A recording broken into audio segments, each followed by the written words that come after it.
जय भीम साथींनो, मी स्वागत करतो तुमचं आपल्या चॅनलमध्ये ज्याचं नाव आहे बाबासाहेबांचे विद्यार्थी. आज आपल्या चॅनलच्या माध्यमातून आपले आजचे पाहुणे आहेत जग बदलणारा बाप माणूस या पुस्तकाचे लेखक जगदीश ओहोळ सर. जय भीम सर. जय भीम. स्वागत करतो तुमचं आमच्या चॅनलमध्ये. धन्यवाद. जय भीम. सर्वप्रथम आपल्या सर्व प्रेक्षकांना सांगू इच्छितो मित्रांनो, जग बदलणारा बाप माणूस या पुस्तकाविषयी आपल्या चॅनलवरती काही दिवसांअगोदर एक व्हिडिओ व्हायरल झाला होता. तुम्ही खूप मोठ्या प्रमाणात त्याला प्रतिसाद दिला. आज खास आपल्या सर्व प्रेक्षकांसाठी आपण जगदीश ओहोळ सरांची मुलाखत आपण आयोजित केली. आपल्याला जे पडलेले जे काही प्रश्न आहेत, जे काही सरांशी आपल्याला बोलायचे ते आपण या सर्व गोष्टी यामध्ये बोलणार आहोत. सर, सर्वप्रथम आमच्या प्रेक्षकांना हे ऐकायला आवडेल की आपलं जग बदलणारा बाप माणूस हे पुस्तक आपण लिहिलं, पण सुरुवातीपासूनची आपली पार्श्वभूमी काय, लहानपण असेल, शिक्षण असेल, कॉलेज असेल, या एकंदरीत सर्व गोष्टी करत असताना आंबेडकरांचा विचार आपल्यावरती प्रभाव पडणं, एखाद्या घरामध्ये आई असेल, वडील असेल, चळवळीमध्ये काम केलेलं आहे का, किंवा नेमका प्रभाव कसा, बाबासाहेब हे प्रत्येकाला समजतात पण आपल्याला एक वेगळ्या दृष्टिकोनातून समजले आणि आपण मांडले सुद्धा ते लोकांसाठी, कसं शक्य आहे? प्रथमतः आपल्या सर्व प्रेक्षकांना जय भीम. आणि तुम्ही खूप चांगलं काम करताय. पुस्तक नवीन जेव्हा आलं होतं माग 1 वर्ष झालं, आणि त्या काळात तुमच्यासारखा एक विद्यार्थी, गरवारेमध्ये शिक्षण घेणारा एक विद्यार्थी पुस्तक मिळवतो त्या महोत्सवामधून, आणि पुस्तक वाचून प्रेरित होऊन तुम्ही त्याविषयी तुमच्या कॉलेजमध्ये वाचन दिनानिमित्त ते पुस्तकाविषयीची भूमिका मांडली आणि पुस्तक विद्यार्थ्यांपर्यंत पोहोचवलं. हे मला खूप भावलं होतं तेव्हा, म्हणून तुमचं अभिनंदन करतो. आणि असे विद्यार्थी निर्माण होणं हे खऱ्या अर्थानं बाबासाहेबांचं स्वप्न होतं. आणि आज तुम्ही मागील काही दिवसांपासून मला आग्रह करत होता की आपल्याला इंटरव्ह्यू करायचा आहे, ही तुमची भूमिका विद्यार्थी म्हणून आम्हाला समजून घ्यायची आहे. खरं तर माझ्यासाठी ही खूप मोठी पावती आहे की आपण योग्य ट्रॅकवरती काम करतोय. कारण विद्यार्थ्यांना काय वाटतं हे मला वाटतं की त्या काळामधला जो माणूस काम करत असेल त्याला जर समजलं किंवा त्याच्यात लक्षात आलं, आणि त्याचं काम जर विद्यार्थ्यांना, तेव्हा शिकणाऱ्या विद्यार्थ्यांना जर अपील होत असेल, तर ते योग्य दिशेने चाललंय असं म्हणावं लागेल. कारण विद्यार्थी हा भूतकाळ भविष्यकाळ ह्या दोन्हीची सांगड घालणारा, मधल्या सांध्यावर उभा असणारा एक योद्धा असतो. कारण त्याला दोन्हीची सांगड घालून पुढे जायचं असतं. आणि म्हणून आज तुम्ही आवर्जून हा इंटरव्ह्यू करत आहात, ही भूमिका समजून घेण्याचा प्रयत्न करत आहात आणि तो इतरांपर्यंत पोहोचवत आहात. त्याबद्दल तुमचे चॅनलचे आभार मानतो, अभिनंदनही करतो. आणि हे सांगत असताना मला माझा भूतकाळ मागे जाऊन एकदा तुमच्यामुळं पाहावा लागेल, तो आठवावा लागेल. आणि तिथपर्यंत जाणं, खरं तर जुन्या आठवणी ह्या काही कडू असतात, काही गोड असतात. माझा भूतकाळ, माझी सुरुवात जर पाहिली तर करमाळा तालुक्यामध्ये हिवरे नावाचं आमचं एक छोटंसं गाव आहे. तेव्हा 1000 लोकसंख्येचं गाव होतं 20 वर्षापूर्वी. आता 1800-2000 लोकसंख्या झाली आमच्या गावात. तर त्या 1000 लोकसंख्येच्या गावातल्या एका शेतकऱ्याच्या कुटुंबामध्ये माझा जन्म झाला.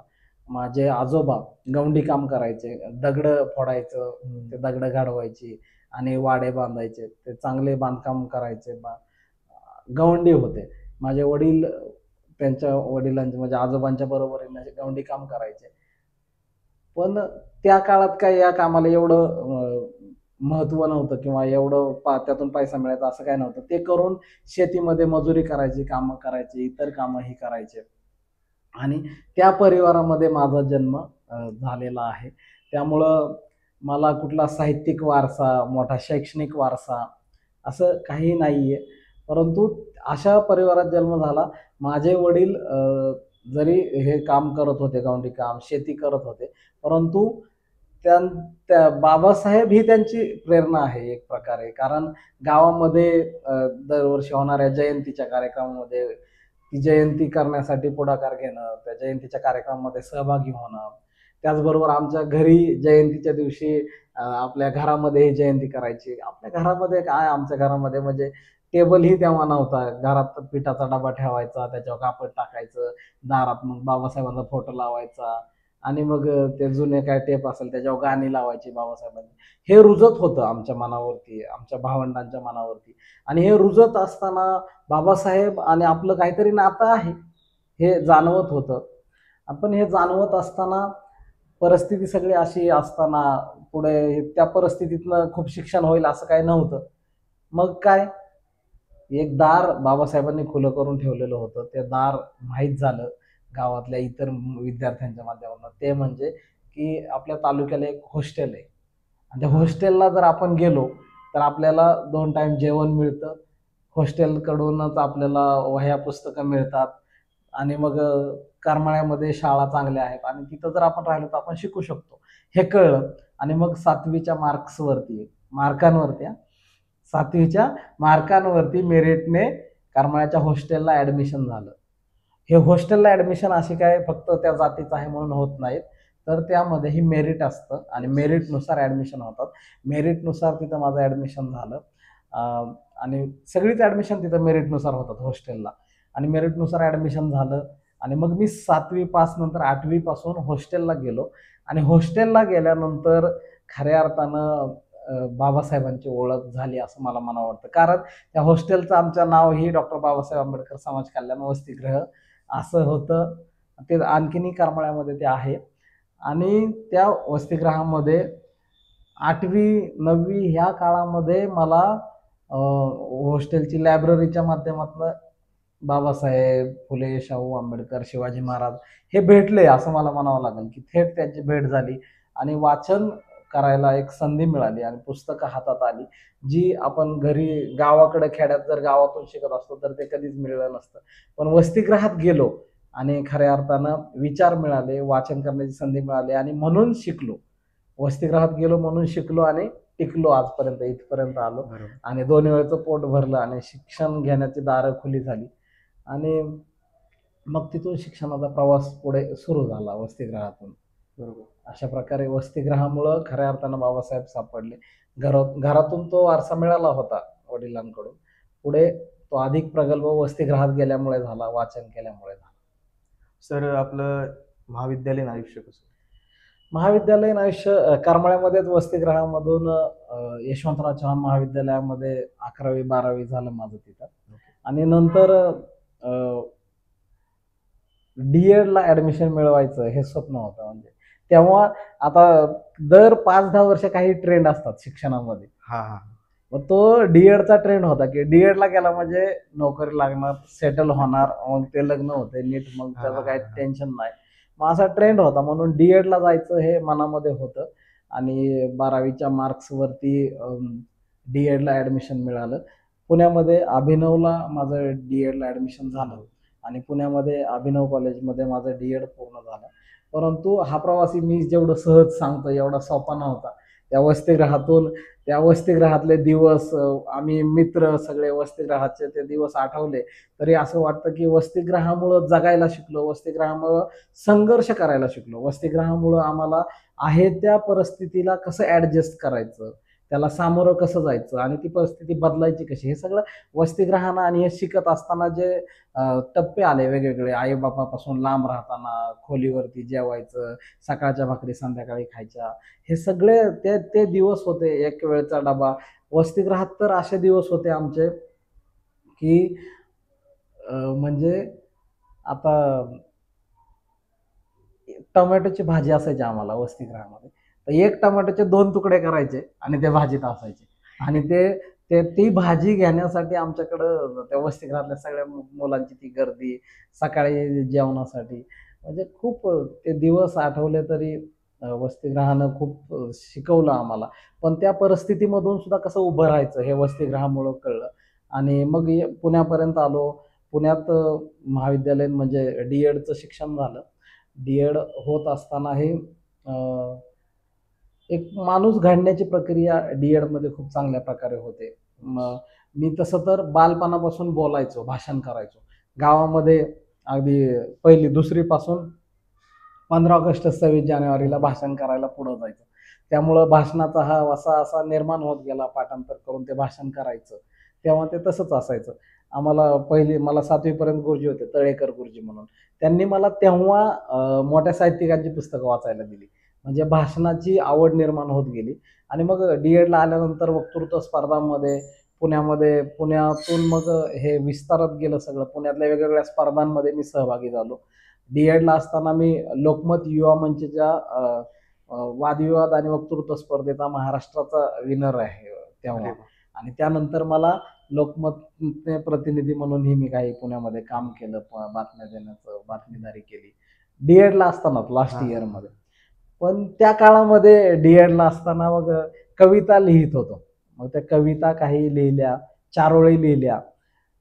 तर मग असं वाटायचं की आपल्या कवितांचं आपल्या नावावर पुस्तक असलं पाहिजे, आणि मग ती प्रेरणा मनात होती, जिद्द होती.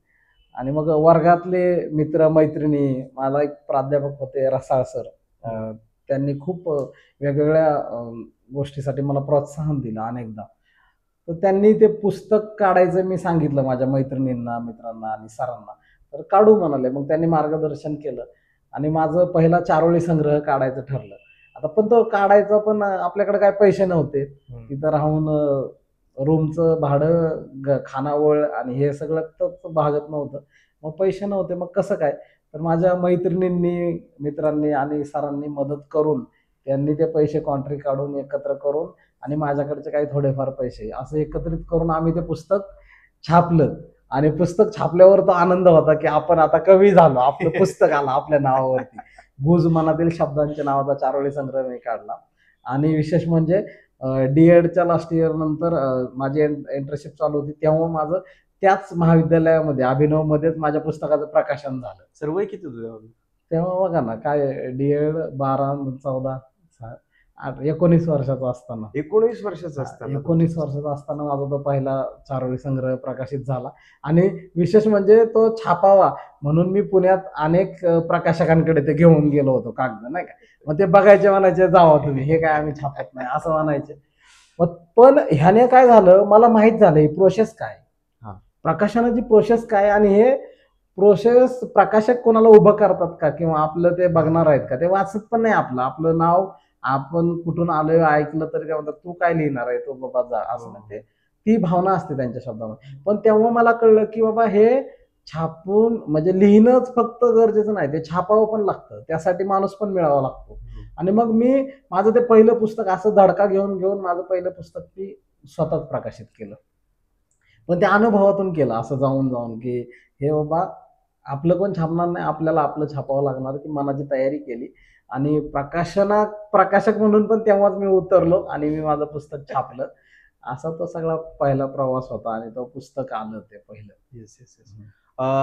मी प्रेक्षक मित्रांना सांगू इच्छितो, मित्रांनो, आपण जग बदलणारा बाप माणूस हे पुस्तक वाचत असताना जेव्हा सरांचा परिचय आपल्याला होतो, त्या परिचयामध्ये सर एक उल्लेख सांगतात की 2018ला माझा एक मेजर ऍक्सिडेंट झाला होता.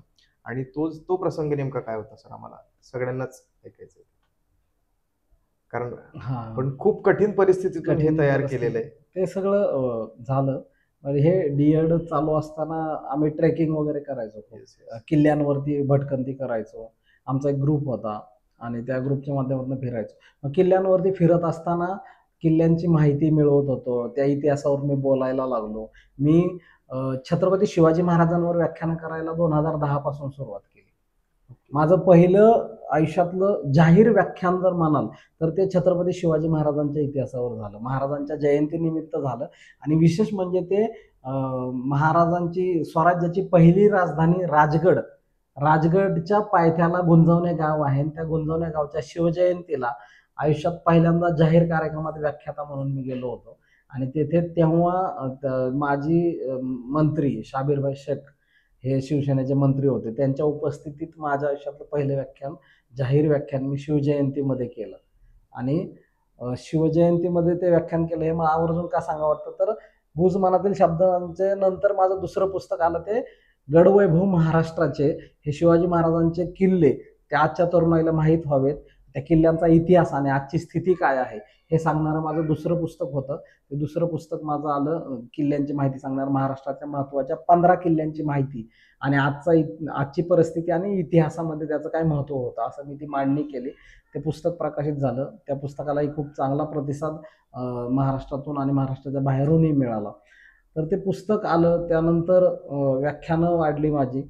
आणि व्याख्यानं करत असताना बाबासाहेबांवरती मी जेव्हा विचार मांडायचो तेव्हा बाबासाहेब मी तेच बाबासाहेब सांगायचं नाही असं मनात ठरवलं होतं पहिल्यापासून, की बाबा तीच मांडणी पुन्हा झाली नाही पाहिजे. का तर मला अतिशय नम्रपणे हे सांगावं वाटतं की बाबासाहेब आंबेडकर हा या जगाच्या पाठीवरचा असा इतिहास आहे की ज्यांच्यावरती जगातली मला वाटतं की सगळ्यात जास्त पुस्तकं लिहिली गेली असतील. हम्म. बाबासाहेब आंबेडकर हा असा विषय आहे, ते असे व्यक्तिमत्व आहेत की जगामध्ये त्यांच्यावरती लाखो लोक लिहितात, लाखो लोक बोलतात, लाखो लोक त्यांच्यावरती PhD करत आहेत, लाखो लोक त्यांच्याविषयी संशोधन करत आहेत बरोबर. आणि दरवर्षी बाबासाहेबांविषयी नवीन काहीतरी उजेडात येतं. बरोबर. मग मला असा प्रश्न पडायचा, मी जर व्याख्यान करणार म्हटलं बाबासाहेबांवर, तर जगदीश वळ सारखा पोरगा नव्याने काय सांगणार ना. हो. म्हणजे मग बाकीचे सांगतच आहेत ना, मग बरोबर. आपण काय नवं सांगणार हा प्रश्न मला पडायचा. परंतु या मार्गावरून पुढे जात असताना, गावोगावी भटकत असताना, गावोगावी लोकांना भेटत असताना, चळवळीतल्या लोकांशी बोलत असताना, वाड्या वस्त्यांवरती, मीच स्वतः एका गावातनं, एका छोट्या गावातनं आलो होतो, वाडी वस्तीवरून आलेलो होतो, म्हणून मला हे जाणीव होती की गावगाड्यातल्या लोकांना काय वाटतं बाबासाहेबांविषयी. मग मी जेव्हा ते भाषणातून मांडायला लागलो, बरोबर. तर मी भाषण करायला लागलो. व्याख्यानं म्हणजे काय, मी स्टार नाहीये की मला लगेच कोणतरी मोठे बोल. मी वस्ती वस्तीवर जाऊन बाबासाहेब सांगितले, शिवराय सांगितले, फुले सांगितले, शाहू महाराज सांगितले, गावगाड्यामध्ये, खेड्यापाड्यांमध्ये, वाड्या वस्त्यावर जाऊन जेव्हा सांगायचो, बोलायचो, तेव्हा मला कळलं की आता जे आपण मांडतोय, जे आतापर्यंत मांडलं, याच्या पलीकडे बाबासाहेब सांगावे लागतील. तर तुम्ही जर गेल्या 20 वर्षातला एक ट्रेंड पाहिला, तर आजच्या पिढीचं जर मार्ग पाहिला, तर तुम्हाला एक जाणवेल की तुम्हीही आजच्या पिढीचे प्रतिनिधी आहात. तुम्हालाही एक लक्षात येईल की लोकांना सध्या काही पण मोटिवेशनल अँगलने खूप आवडतंय. हो. म्हणजे तुम्ही सर्चिंग जरी बघितलं, एखाद्याचा मोबाईल घेऊन त्याने काय सर्च केलं हे जरी पाहिलं, तरी तुम्हाला कळेल की लोक आजकाल मोटिवेशनल खूप सर्च करतात. काही पण मोटिवेशनल, अमकं तमकं, एकटं बसून बघायचं तर काहीतरी मोटिवेशनल बघू असं म्हणतो. आजच्या पिढीला काहीतरी दुसऱ्याकडून काहीतरी मोटिवेशन पाहिजे, कारण आज लोक आत्मविश्वास हरवत चालले, म्हणून लोक मोटिवेशन शोधतात आहे. आणि मग लोक मोटिवेशन शोधतात हे मी बघत असताना मला जाणवलं की मोटिवेशन काय शोधतात लोक, लगेच लोक इंटरनॅशनल गोष्टी बघतात. मोटिवेशनल पाहिजे, बिल गेट्स बघ, अब्राहम लिंकन बघ, लोक म्हणजे इंटरनॅशनल असलं ना तर लोकांना ते मोटिवेशनल वाटते, जास्त इंटरेस्ट. मग जास्त इंटरेस्ट आहे ते ऐकायला, ते सांगायला भारी वाटतंय. म्हणजे आम्ही शाळेत असताना पण गुरुजी आम्हाला काय सांगतात, अब्राहम लिंकनचे पत्र काय सांगितलं आपल्याला. अरे त्याच्या पलीकडं म्हणजे हे लोक मोटिवेशनल नाहीत किंवा छोटे आहेत असं नाही मला म्हणायचं, हे पण लोक सगळे ग्रेट आहेत इंटरनॅशनल. पण मला असं वाटायला लागलं की आपल्या मातीत जे मोटिवेशन आहे ना, ते आपल्या मातीतल्या लोकांना सांगितलं पाहिजे. बरोबर. तेच आपण सांगत नाही, आपण जागतिक सांगतोय. बरोबर. या मातीमध्ये अनेक मोटिवेशनल व्यक्तिमत्व झाली, ज्यांनी शून्यातून विश्व निर्माण केलं. त्यांच्याकडे दुर्लक्ष करून जर आपण जागतिक गोष्टीच्या थापा मारत असू तर त्याला अर्थ नाही. म्हणून मी प्रयत्न केला की बाबासाहेब मोटिवेशनल अँगलने सांगायचे, आणि गेली 15 वर्ष गावगाड्यातल्या, वाडी वस्तीवरच्या कुठल्याही कार्यक्रमात जाऊन त्या गावातल्या त्या माणसांना, नव्या पिढीला नव्या भाषेत मोटिवेशनल बाबासाहेब सांगायचे. हे सूत्र होतं माझं, नव्या पिढीला नव्या भाषेत मोटिवेशनल बाबासाहेब सांगायचे. ह्या सूत्राने, ह्या अँगलने बाबासाहेबांची मी मांडणी करायला लागलो, आणि ते लोकांना इतकं भावत होतं की लोकांच्या डोळ्यात अश्रू यायचे, लोक मोटिवेट व्हायचे, तरुण म्हणायचे की अशा प्रकारे बाबासाहेब आम्हाला माहीतच नव्हते किंवा सांगितलेच नव्हते. म्हणजे आम्हाला, इव्हन मला सुद्धा आतापर्यंत बाबासाहेब जर मी वाचले, ऐकले किंवा चित्रातून, पिक्चरमधून पाहिले, तर काय सांगितलं जाईल किंवा आपल्यापर्यंत कसे बाबासाहेब आले, तर बाबासाहेब म्हणजे गरिबीत वर्गाच्या बाहेर बसलेला विद्यार्थी, वर्गाच्या बाहेर बसून गेलेला विद्यार्थी, पुढं तोच विद्यार्थी काळारामाचा सत्याग्रह करतो, तोच विद्यार्थी महाडचा सत्याग्रह करतो, तोच विद्यार्थी भारताचं संविधान लिहितो, आणि पुढे जाऊन त्यांचं महापरिनिर्वाण होतं आणि लाखो लोक महापरिनिर्वाणाला येतात. ह्या जर 5-6 घटना जागतिक पटलावर आलेल्या सोडल्या, ह्याच्या पलीकडं खूप मोठे बाबासाहेब आहेत. मला काय कायम वाटतं, याच्या पलीकडं जे बाबासाहेब आहेत ना, ते सांगावे लागतील, ते मांडावे लागतील. आणि मग हे वाटत असताना मी हे सांगायचो वाड्या वस्त्यावरती जाऊन. ते माझ्या आया बहिणींना, ते गावगाड्यातल्या भावांना इतकं मनापासून आवडायचं, प्रेरणा मिळायची, आणि ते मला जाताना मिठी मारायचे. ते म्हणायचे हे कोणी सांगितलं नाही. मग हे मी सांगायचो आणि घरी जायचो, जयंती संपायची, आणि जयंती संपल्यानंतर जर पुन्हा ती माणसं भेटली आणि त्यांना जर म्हणलं, त्या व्याख्यानाचा पुन्हा विषय काढला, तर ते म्हणलं ते झालं ना तेव्हा, आता काय, ते विसरले ना, आता काय आहे त्यात. जयंती झाली, व्याख्यान झालं, तुम्ही गेले, तुमच्यासोबत तुमचं व्याख्यान गेलं, सगळं झालं. बाबासाहेब एक दिवस आठवतात, बाबासाहेब जयंतीला, पुढच्या जयंतीला बघू आता काय असेल, असं होतं सगळं. मग ते विचार करायला लागलो मी या गोष्टीवर सगळं. मग जे तुमच्यासारखे जे मित्र आहेत सगळे माझे पत्रकारिता क्षेत्रामध्ये खूप मित्र आहेत, संपादकीय लिहिणारे काय खूप माणसं आहेत, नंतर प्राध्यापक आणि प्राचार्य, मग विचारवंत लेखक ह्यांच्याशी जेव्हा बोलायचो तेव्हा ते हसायचे. ते म्हणायचे, तुमचा हा गैरसमज आहे की तुम्ही व्याख्यान देऊन आला म्हणजे ते लोकांनी कायमच ध्यानात ठेवणार आहेत. नाही, लोक ऐकलेलं लोक तात्पुरतं ते मोटिवेट होतात, नंतर विसरून जातात. म्हणून आपल्याला मला काही लोकांनी सजेस्ट केलं, सहज सांगितलं की हे तुम्ही लिहा, हे तुम्हाला लिहा, हे तुम्ही लिहिलं तर लोकांच्या हातामध्ये जाईल आणि मग ते कायमस्वरूपी त्यांना पाहिजे तेव्हा ते बघतील आणि ते मोटिवेट होत राहतील. किंवा तुम्हाला जे सांगायचंय ते तुम्ही त्याला मूर्त स्वरूप द्या आणि ते लोकांच्या हातामध्ये जाऊ द्या, असं म्हणा. मग ते लिहिण्याचा प्रयत्न करत होतो. हे जेव्हा मागच्या 8-10 वर्ष ही प्रोसेस 10 वर्षापासून सुरू होती की लिहायचंय, आपल्याला काहीतरी लिहायचंय. गडवैभव महाराष्ट्राच्या नंतर एक स्वप्न होतं की आपल्याला एक असं काहीतरी पुस्तक असलं पाहिजे की जे अ, प्रत्येकाला प्रेरणा देईल, जे प्रत्येकाला आपलं वाटेल असं काहीतरी लिहायचं हे मनात होतं. आणि छत्रपती शिवाजी महाराजांच्या नंतर बाबासाहेब हा विषय माझ्यासमोर होता आणि त्या अँगलने मी लिहायला चालू केलं होतं. आणि ते लिहित असताना अशा प्रकारे त्याची मांडणी होत होती. आणि तुम्ही जे अपघाताचं म्हणालात तिकडं मला खरं तर आता पुढे यायचं आहे. मग हे लिखाण चालू होतं आणि हे सगळं चालू असताना एका बाजूला व्याख्यानाचे कार्यक्रम चालू होते, व्याख्यानं करत होतो, महाराष्ट्रभर फिरत होतो. आणि महाराष्ट्रभर फिरत असताना, व्याख्यानं करत असताना 2018 साली भीमा कोरेगावला दंगल झाली. येस. भीमा कोरेगाव दंगल झाली. भीमा कोरेगाव दंगलीनंतर मुंबईला 26 मार्च 2018 या दिवशी एक मोर्चा होता आणि त्या मोर्चासाठी मुंबईला मी निघालो होतो. आणि त्या मोर्चासाठी जात असताना पुण्यातून बाहेर पडलो, चांदणी चौकाच्या जवळ. खरं तर मी पुढं मला मोठं वाहन होतं, तर पण तिथपर्यंत मी गाडीवर चाललो होतो आणि चांदणी चौकाजवळ माझ्या गाडीला अपघात झाला. आणि तो अपघात झाला, तो अपघात मेजर होता म्हणावं लागेल. कारण त्या अपघातामध्ये माझ्या ब्रेनला इंजुरी झालं, या चेहऱ्याच्या बाजूला इथं जखम झाली मोठी.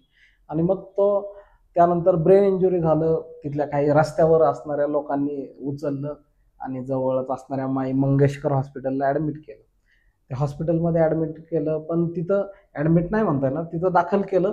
पण त्यांच्याकडे ICU उपलब्ध नव्हता. त्यामुळे त्यांनी म्हटले की यांना दुसरीकडे शिफ्ट करा.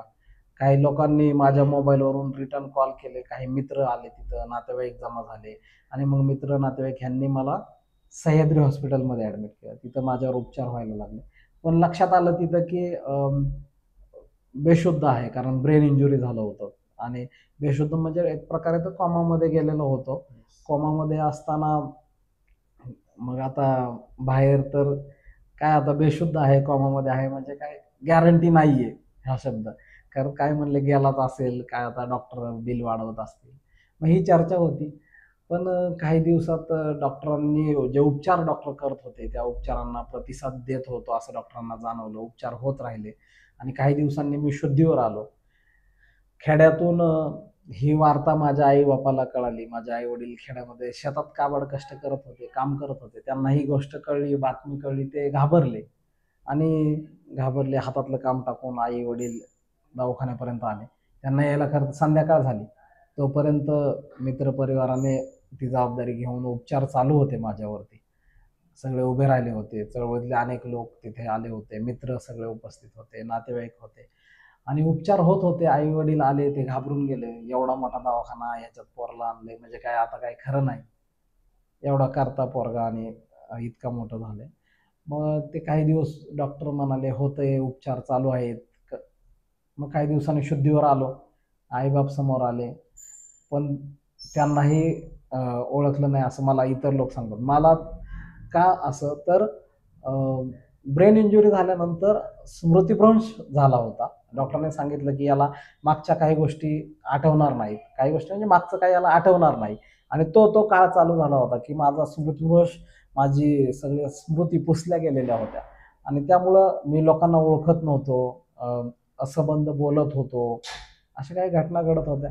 त्यामुळं आता वाचलाय पण असं आहे तर काय करायचं ठेवून, म्हणजे हे तर खूप मोठं संकट आहे असं अनेकांना वाटायला लागलं की आता काय भाषण करत होता, एवढं बोलत होता, लिहित होता, आता काय काही होणार नाही, आता हिंमत खचवायचा हिंमत प्रयत्न. खचला आता.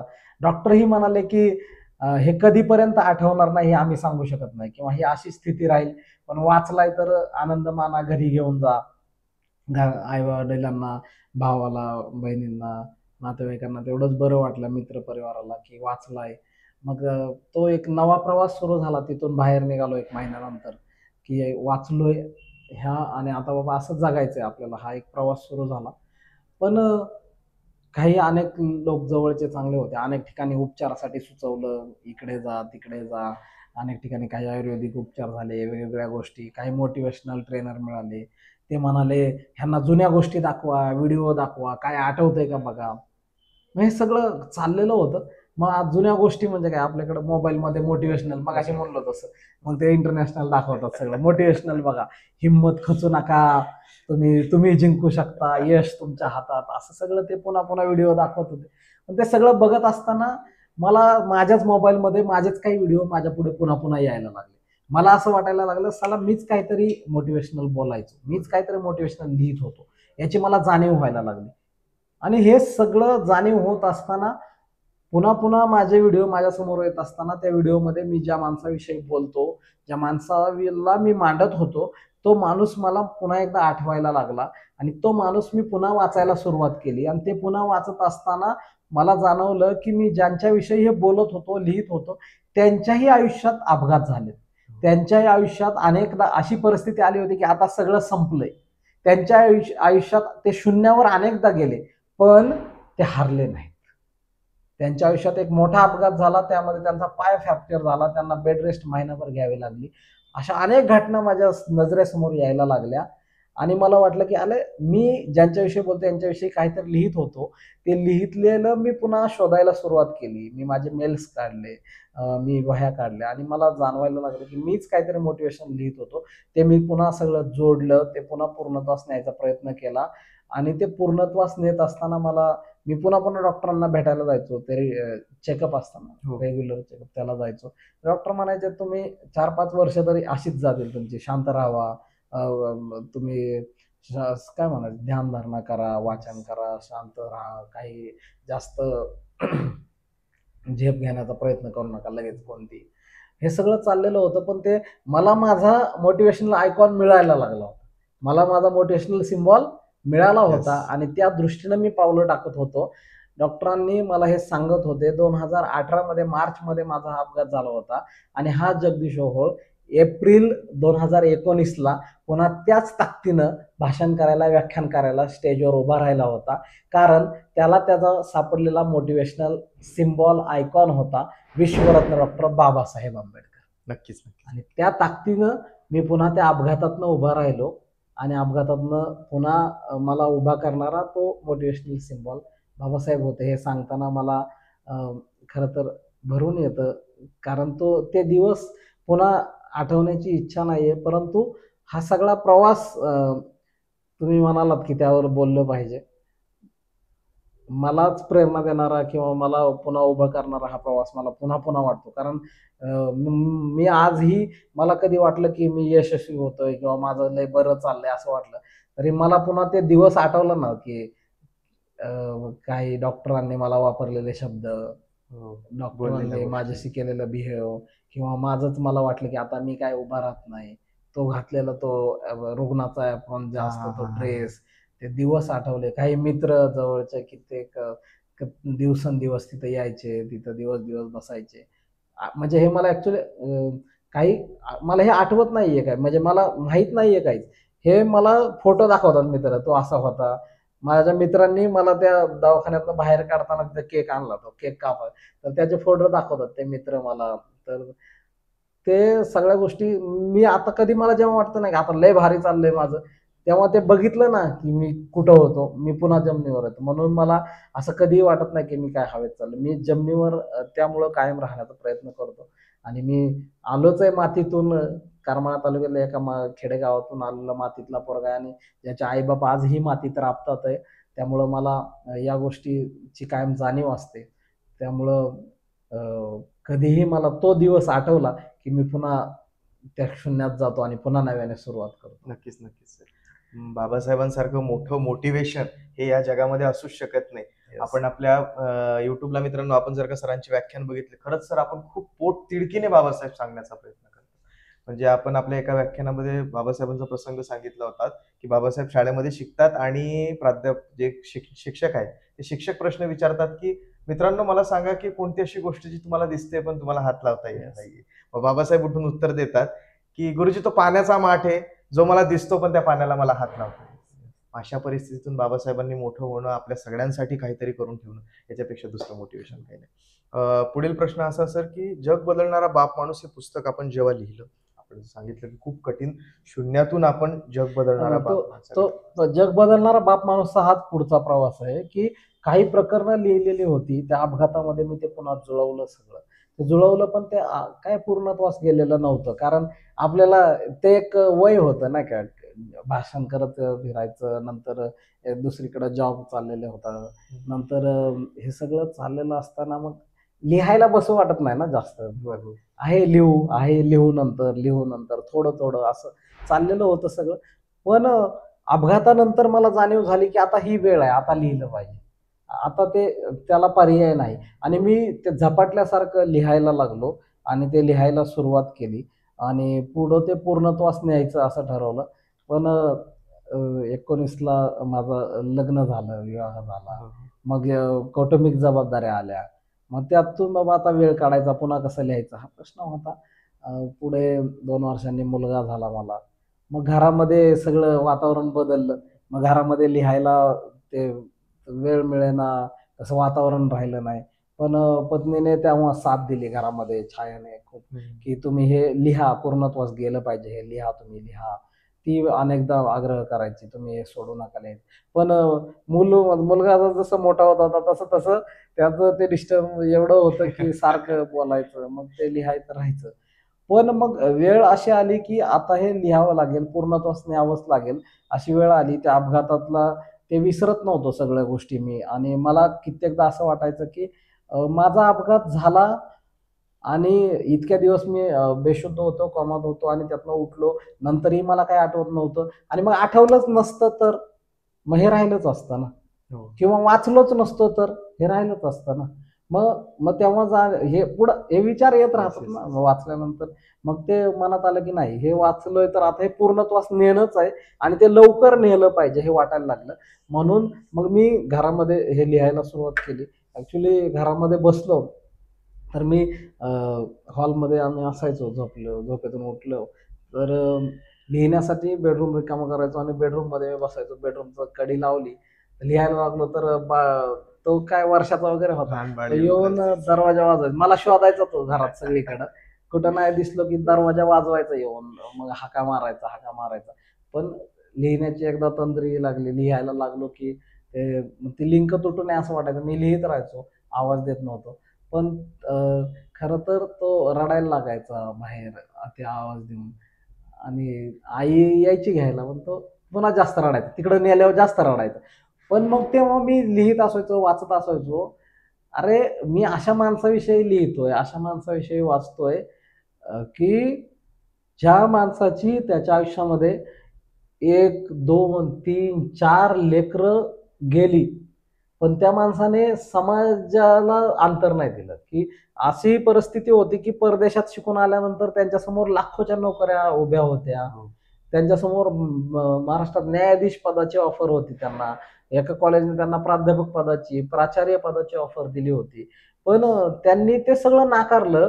स्वतःची मुलं मरत होती औषध उपचाराविना. त्यांच्यावर मोठे उपचार करायला त्यांच्याकडे पैसे नाहीयेत. म्हणजे मी नोकऱ्या का सांगितल्या? मला नोकरी फक्त त्यांना मिळाली असती म्हणून नाही सांगायची, की अरे ज्या घरामध्ये खायला अन्न नाही, त्यांची पत्नी आमची आई म्हातारामाई घरात खायला अन्न नाही, सकाळी केलंय तर संध्याकाळी काय खावं हा प्रश्न आहे. त्या काळामध्ये स्वतःच्या लेकरांवरती उपचार करायला पैसे नाहीत. म्हणून रमाई पत्र पाठवतात, की साहेब पोरावर उपचार करायला पैसे पाठवा. आणि त्या पत्राला उत्तर देताना बाबासाहेब लिहितात, की "अगं रामू, माझ्याकडे पैसे नाहीयेत. मी उपचाराला पैसे नाही पाठवू शकत. एवढंच नाही, तर पैसे नाहीयेत म्हणून मी एकच वेळ जेवण करतो." हे मी व्याख्यानात जरी हे बोलत असलो तरी मला भरून येतं. आणि काय म्हणजे काय त्याग काय आहे? याच्या पलीकडे काय त्याग असू शकतो? काय समाजासाठी, कुटुंब, आज परिस्थिती काय आहे आणि तेव्हा परत 100 वर्षापूर्वी, 100 वर्षापूर्वी एक माणूस इतकं शिकतो इंटरनॅशनल, दोन दोन देशामध्ये जाऊन, 3 देशामध्ये जाऊन एक माणूस शिकतो, शिक्षण घेण्याचा प्रयत्न करून भारतात येऊन काय पाहिजे ते मिळू शकलं असतं, पण नाकारतो. कशासाठी? या समाजासाठी. ह्या समाजासाठी मला काहीतरी करायचंय. मी जर नाही केलं रामू तर ह्या समाज असाच मरेल. हा समाज असाच असाच गावकुसाच्या बाहेर यांना दिवस काढावे लागतील. काहीच बदललं नसतं आजपर्यंत. काही बदललं नसतं. अनेक लोक अनेकदा मला म्हणताना दिसतात, की ते मी अनेकदा महात्मा फुलेंविषयी बोलतो, मुलींची शाळा चालू केली. अनेक जण म्हणतात, अरे फुलेंनी नसती केली तर दुसऱ्या कोणतरी केलीच असती की, किंवा आधीही केलीच होती कोणीतरी. अशा आता लय प्रवाह आलेत. ह्या मूर्खांना माहीत नसतं, शाळा चालू करणं, शिक्षण देणं आणि त्याला संस्थात्मक दर्जा देणं ह्याच्यामध्ये फरक असतो. महात्मा फुलेंनी मुलींच्या शाळेला संस्थात्मक दर्जा दिला. भिडेवाड्यात ही शाळा चालू केली, ही संस्थात्मक गोष्ट होती. त्यांनी पुढच्या 2 वर्षात 18 शाळा काढल्यात या पुण्यामध्ये. हो. अनेकांना माहित नसते. पुण्यामध्ये आजूबाजूच्या परिसरामध्ये त्यांनी 18 शाळा चालू केल्या. हे उदाहरण मी का सांगतो, की मूर्ख लोक अनेकदा म्हणतात त्यांनी नसतं केलं तर कुणीतरी केलंच असतं की. अरे त्यांनी केलं नसतं ना तर कुणीतरी केलं नसतं, नाही त्यांनी केलं नसतं तर त्याच्या 18 पट वाईट ते वाढलं असतं. म्हणून बाबासाहेबांना ह्याची जाणीव होती. म्हणून बाबासाहेबांनी स्वतःच्या परिवाराकडे नाही लक्ष दिलं. बाबासाहेबांनी समाजासाठी, ते या देशासाठी सगळं व्हायला.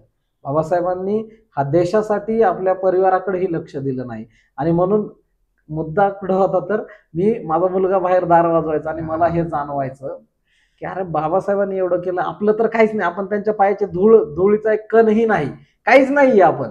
आणि मग आपण कुठल्या भावनेमध्ये गुंततोय?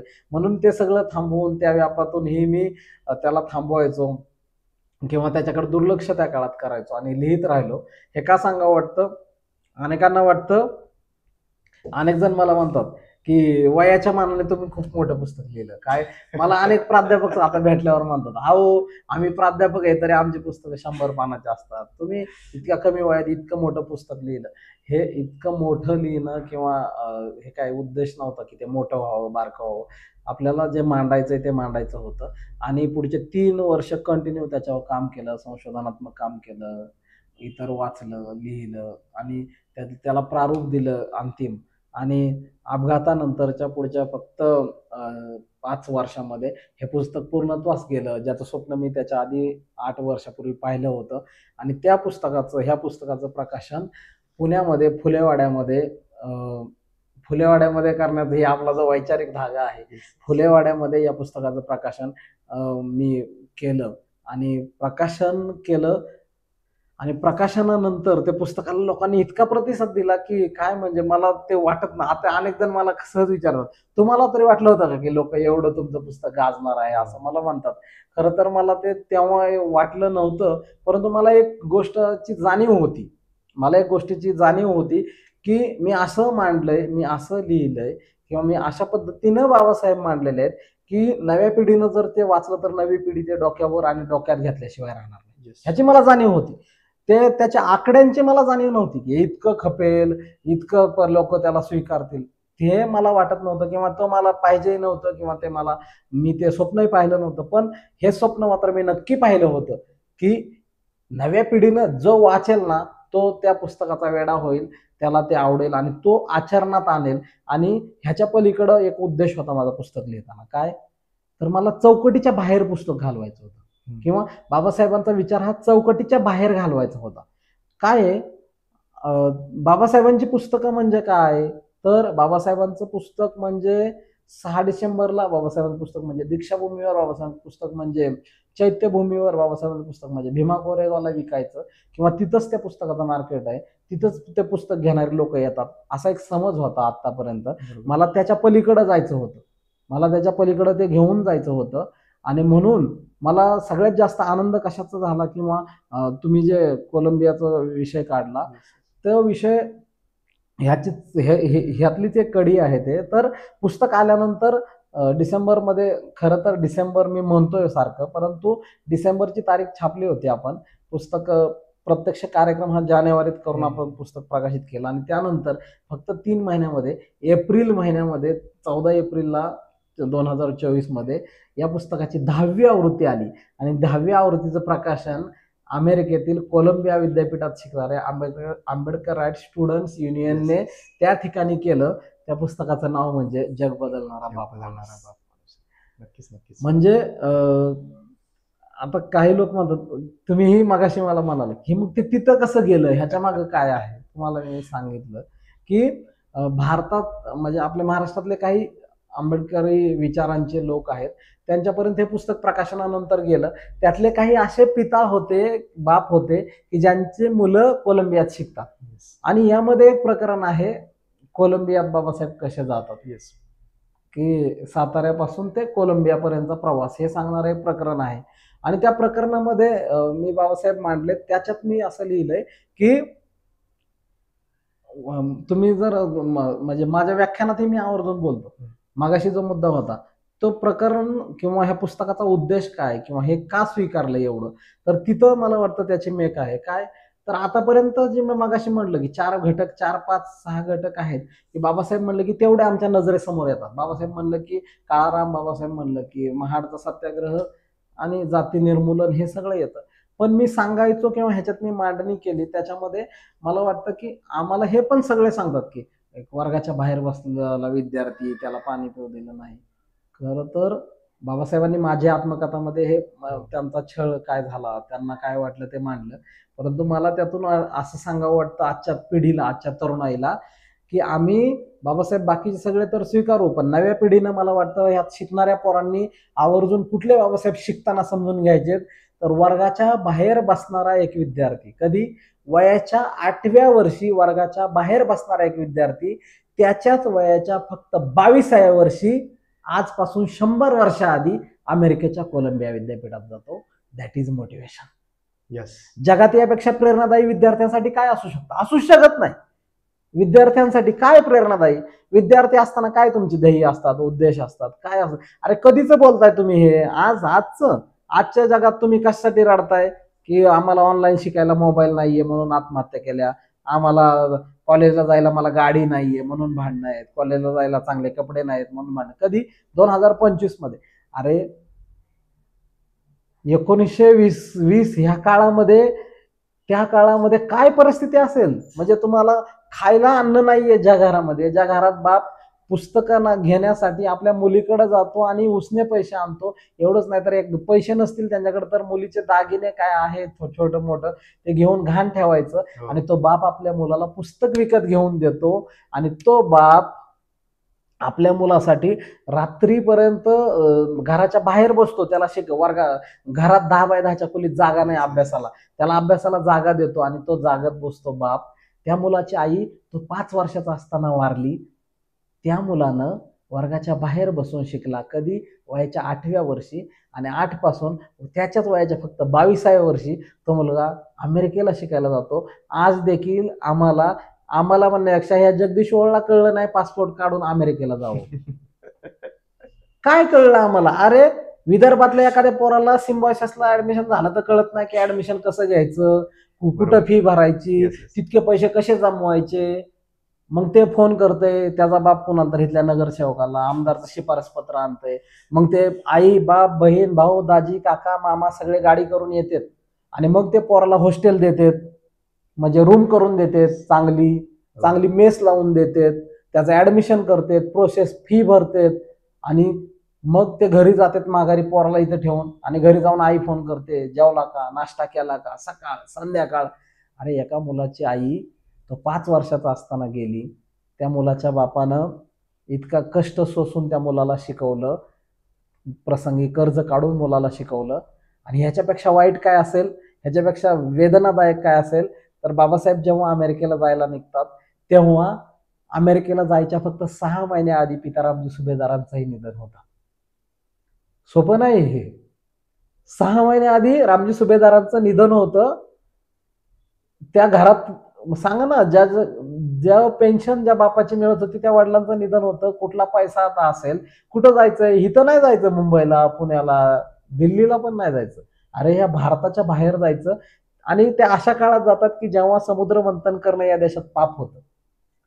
तेव्हा एक अस्पृश्य घरातला पोरगा अख्खा समुद्र पार करून या जगातल्या आशिया खंडातल्या सगळ्यात मोठ्या बेटावरती, सगळ्यात मोठ्या बंदरावरती उतरतो न्यूयॉर्कमध्ये. तिथं त्यांचं पाऊल पडतं आणि तो ज्ञानासाठी असूसलेला राजहंस अमेरिकेतल्या कोलंबिया विद्यापीठात पाऊल ठेवतो.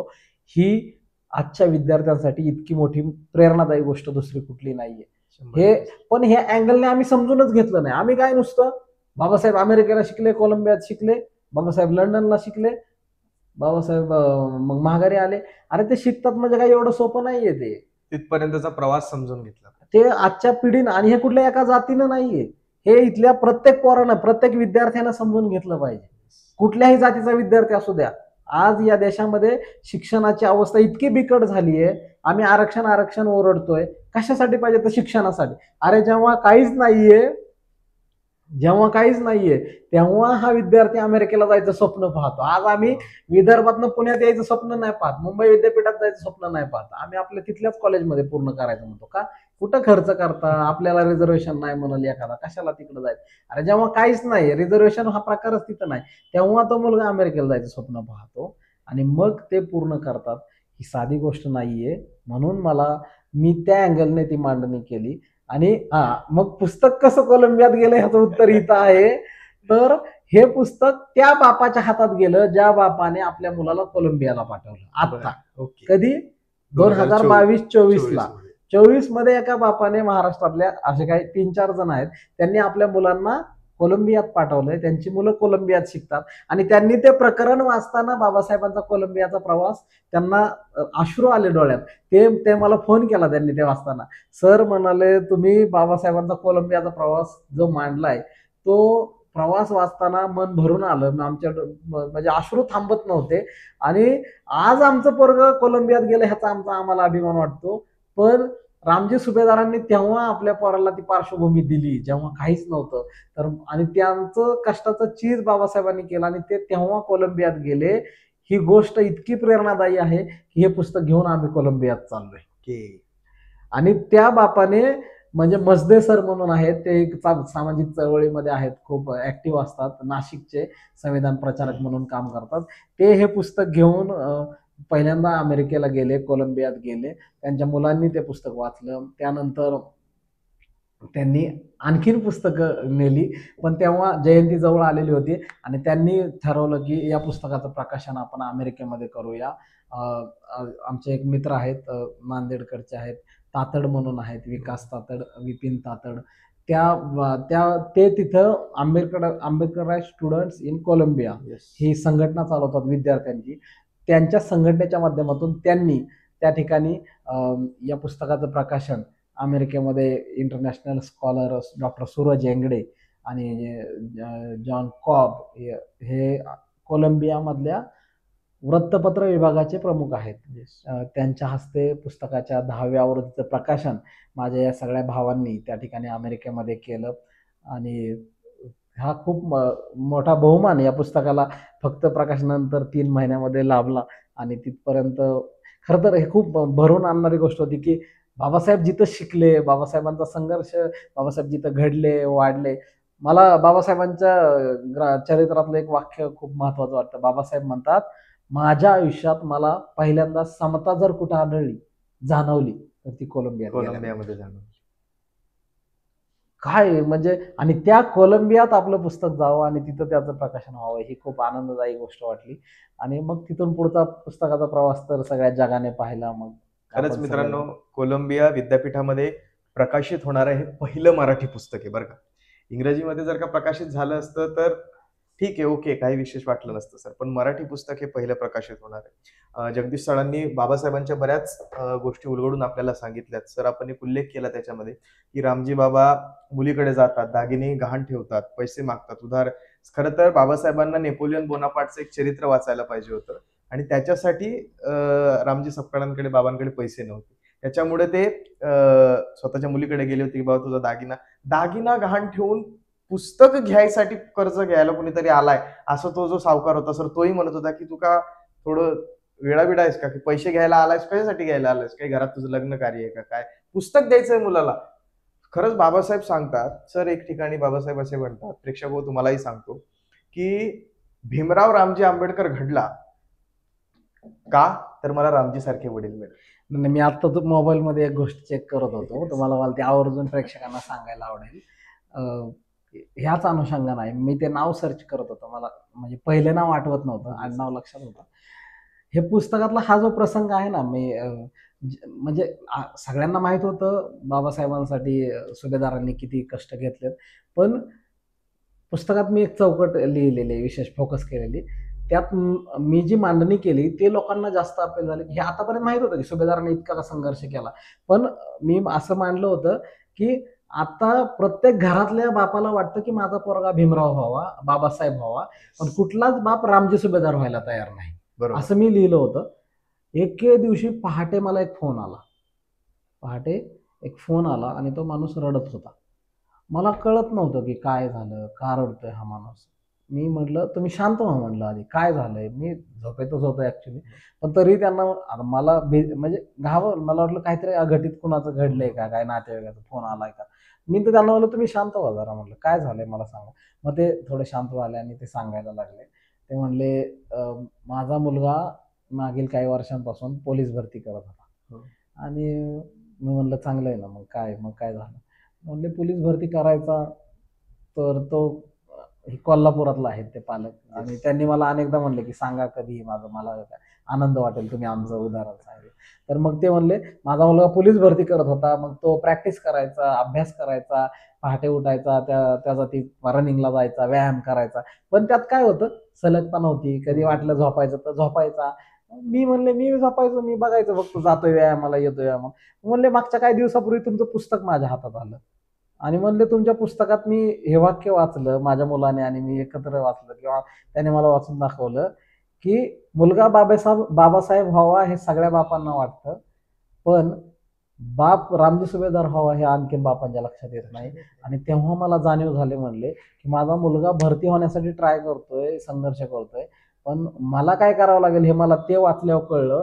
आणि त्या दिवसापासून म्हणलंय मी, माझा मुलगा पहाटे 4ला उठायचा तर मी 3:30ला उठायला लागलो. मी आवरायचो आणि त्याला उठवायचो आणि त्याला घेऊन मी ग्राउंडवर जायचो. मी स्वतः त्याचा व्यायाम करून घ्यायचो आणि त्याचं सगळं व्यायाम करून घेऊन पुन्हा घरी येऊन अभ्यास घ्यायचो. आणि हे सगळं मी तयारी केली. हे 3-4 महिने मी करून घेतलं. काही महिने गेले, त्यानंतर त्याची भरतीची वेळ आली. त्या प्रॅक्टिस नंतर तो पोलीस भरती झाला. आणि तो पोलीस भरती झाला हे मला त्यांनी सांगायला पहाटे फोन केला होता. आणि त्यांच्या डोळ्यात अश्रू होते. ते म्हणाले, तुमच्या पुस्तकात वाचल्यामुळं मला रामजी सुभेदारांसारखं काहीतरी आपण आयुष्यात केलं पाहिजे मुलांसाठी हे कळलं. आणि म्हणून ते मला धन्यवाद म्हणत होते आणि मी त्या क्षणाला रामजी सुभेदारांना धन्यवाद म्हणत होतो. खरंच सर, अभिमानाची गोष्ट आहे. त्यांचं नाव आहे संताजी कांबळे आणि संताजी कांबळे. त्यांचा मुलगा पोलीस भरती झाला. त्याचं सुद्धा मी अभिनंदन करतो. अशी आज माझ्याकडे आजूबाजूला माझ्या स्मृतीमध्ये, माझ्या मोबाईलमध्ये हजारो उदाहरणं आहेत.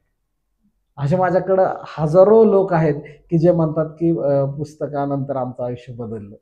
असे माझ्याकडे हजारो तरुण आणि तरुणी आहेत की ते म्हणतात की तुमचं पुस्तक वाचल्यामुळं आमचा जगण्याकडं, शिक्षणाकडं, नोकरीकडे बघण्याचा दृष्टिकोन बदलला.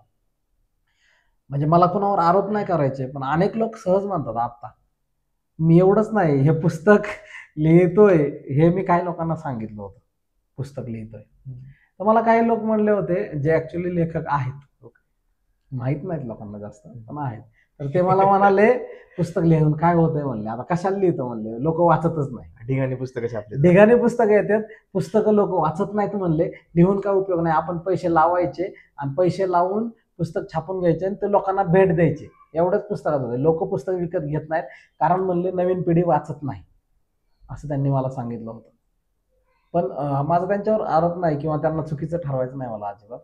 पण मला पुस्तकानंतर एक जाणीव झाली की तरुण पिढी वाचते, ती वाचणार आहे, फक्त त्यांना वाचायचे कशा पद्धतीनं हे आम्हाला बदल करावे लागतील. म्हणजे मी आता हे भाषणातही अनेकदा म्हणतो, काय, अरे पिक्चरवाल्यांनी खूप मोठा बदल केला, त्यांना कळली, त्यांना ही अक्कल खूप लवकर आली जी साहित्यात आली नाही आम्हाला. काय, पिक्चरवाल्यांनी बघा, तुम्ही बघा, 3 तासाचा पिक्चर आधी होता, 3 तासाचा पिक्चर त्यांनी शॉर्ट फिल्म झाली, तो नंतर 1.5 तासावर मधल्या काळात पिक्चर आले, 1.5 तासानंतर शॉर्ट फिल्म त्याच्यापेक्षा शॉर्ट झाली, 15 मिनिटाच्या फिल्म आल्या. हो, 15 मिनिटाच्या फिल्म मधून जागतिक हिरो बनायला लागले. हो. आधी बच्चनला 100 पिक्चर Yes, फ्लॉप yes. गेले तेव्हा हिरो व्हायला लागले होते.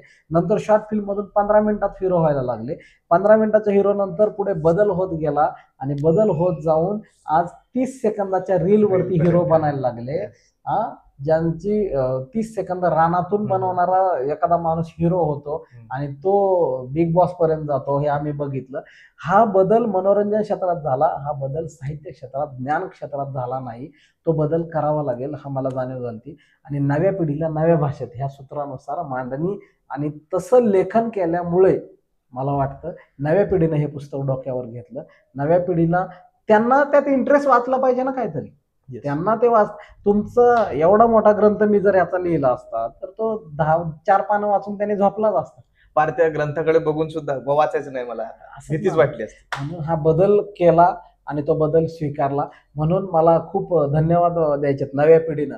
नव्या पिढीनं इतकं या पुस्तकाला डोक्यावर घेतलं. मला रोज म्हणजे कमीत कमी 10 पोरांचे आणि पोरींचे फोन असतात हा. की आम्ही हे पुस्तक वाचतोय, मला खूप भारी वाटलं, मला रडायला आलं, मला मोटिवेट वाटलं, मला प्रेरणादायी. आणि कित्येक मुली अशा आहेत वाचणाऱ्या कॉलेजेस मधल्या मुलं आहेत, ते मला फोन करतात, त्यांचे माझ्याकडे आता नंबर आहेत. ते मला म्हणतात, सर मी पुस्तक वाचतच नव्हतो कधी, मला वाचूच वाटायचं नाही, आम्ही वाचनच करत नव्हतो, पण हे पुस्तक असं आहे की हे आम्ही एकदा नाही 4 वेळा वाचलं, पुन्हा पुन्हा वाचलं, हो. पुन्हा पुन्हा वाचावं वाटतं. म्हणजे लोक वाचतात, वाचन संस्कृती जिवंत आहे, पण आपल्याला त्यामध्ये ते बदल करावे लागतील आणि ते त्या पद्धतीनं पाहिजे. म्हणून आजकालचे काही आणखीन तरुण लेखक आहेत, त्यांचीही पुस्तकं वाचली जातात. तेही खूप मोठ्या प्रमाणावरती त्यांची पुस्तकं येत आहेत, चांगलं लिहित आहेत आणि तरुणाई वाचत आहे. हे चित्र आहे. मला वाटतं वाचन संस्कृती, मराठी भाषेचं काय होईल, वाचकांचं काय होईल, लेखकांचं काय होईल, काय नाही, म्हणजे खूप चांगलं होईल. पण त्यात ते चांगलं दिलं तर चांगलं तरी होणार होईल. आहे. म्हणून वाचकांनी जे प्रेम केलंय, खूप उदाहरणं आहेत माझ्याकडे, खूप. म्हणजे पुणे जिल्ह्यात वेल्हे तालुक्यामध्ये एक खेडेगाव आहे. खेडेगावामध्ये एक 70-72 वर्षाची एक आजी आहे आणि ती 70-72 वर्षाच्या आजी ती पुस्तक वाचत होत्या. त्या गावातले, त्यांच्या गावातले एक शिक्षक काहीतरी सर्वेसाठी त्यांच्या घरी गेले आणि सर्वेसाठी घरी गेले. ते शिक्षकांनी त्या आजीला आवाज दिला. त्यांना वाटलं की आजी आहे, ह्यांना काय लिहा वाचा येते. मग ते म्हणले, ही तर त्यांना वाटलं शिक्षण नाही, तर ते अडाण्याला बोलावं असं बोलत होते. तेवढ्यात आजी म्हणाल्या, अहो मी पुस्तक वाचता वाचता आले, तुमचं काय पटकन सांगा. ते गुरुजी, ते मॅडम म्हणल्या, अहो कुठलं पुस्तक वाचताय मध्ये. आजी आत गेल्या आणि बाहेर पुस्तक घेऊन आल्या. विशेष म्हणजे ते त्या शिक्षक माझ्या ओळखीचे असल्यामुळं त्यांनी ते शॉक झाले त्या सगळे. म्हणजे त्यांना शॉकिंग वाटलं ते सगळं. इतके म्हातारी बाई हे काय वाचन करते आणि त्यात वाचावं तर आपल्या ओळखीतल्या माणसाचं पुस्तक. त्यांना सरप्राईज दिलं शिक्षकांनी. त्यांनी मला फोन लावला आणि म्हणाले, ह्या लेखकांशी बोला. आणि तेव्हा त्या आजीच्या डोळ्यात अश्रू होते. हो. आणि त्या आजी म्हणाल्या, मी माझ्या नातवंडांना, त्या आजीची नातवंड ह्या गुरुजी शाळेत जात होती, त्यांनी म्हणाल्या, मी माझ्या नातवंडांना ह्या पुस्तकातल्या गोष्टी रोज वाचून सांगते. नक्कीच नक्कीच. सर, आपण टायटल जे दिलेलं आहे पुस्तकाला, जग बदलणारा बाप माणूस, अण्णाभाऊ साठे एका ठिकाणी म्हणतात हो. की जग बदल घालून या घाव, सांगून गेले मज भीमराव. सर, पुस्तक वाचत असताना ती गोष्ट आम्हाला जाणवतेच, पण आम्हाला तुमच्याही तोंडून ऐकून घ्यायचंय की जग बदलणारा बाप माणूस हे टायटल आपण दिलं. कुणाचं जग बदललं? बाबासाहेबांनी. हे बघ प्रेक्षक मित्र, ठराविक काही लोकांचा असा दृष्टिकोन आहे की बाबासाहेबांनी जे काम केलं ते फक्त दलितांसाठी केलं, अस्पृश्यांसाठी केलं. त्यांना पाणी मिळत नव्हतं, ते पाण्याचा अधिकार मिळवून दिला. मंदिरात प्रवेश देत नव्हतं, मंदिराचा अधिकार. पण बाबासाहेब याच्या खूप पलीकडे आहेत. बाबासाहेबांनी फक्त बौद्ध समुदायाचं जीवन बदललेलं नाहीये. बाबासाहेबांनी इतकं महान कार्य करून ठेवलंय की नेमकं कुणाचं जीवन बदललंय सर बाबासाहेब? कुणाचं जग बदललंय? फक्त दलितांचं बदललंय, बौद्धांचं बदललंय? मुळात जग बदलणं ह्याचे मराठी भाषेच्या ह्याच्यानुसार अनेक अर्थ आहेत.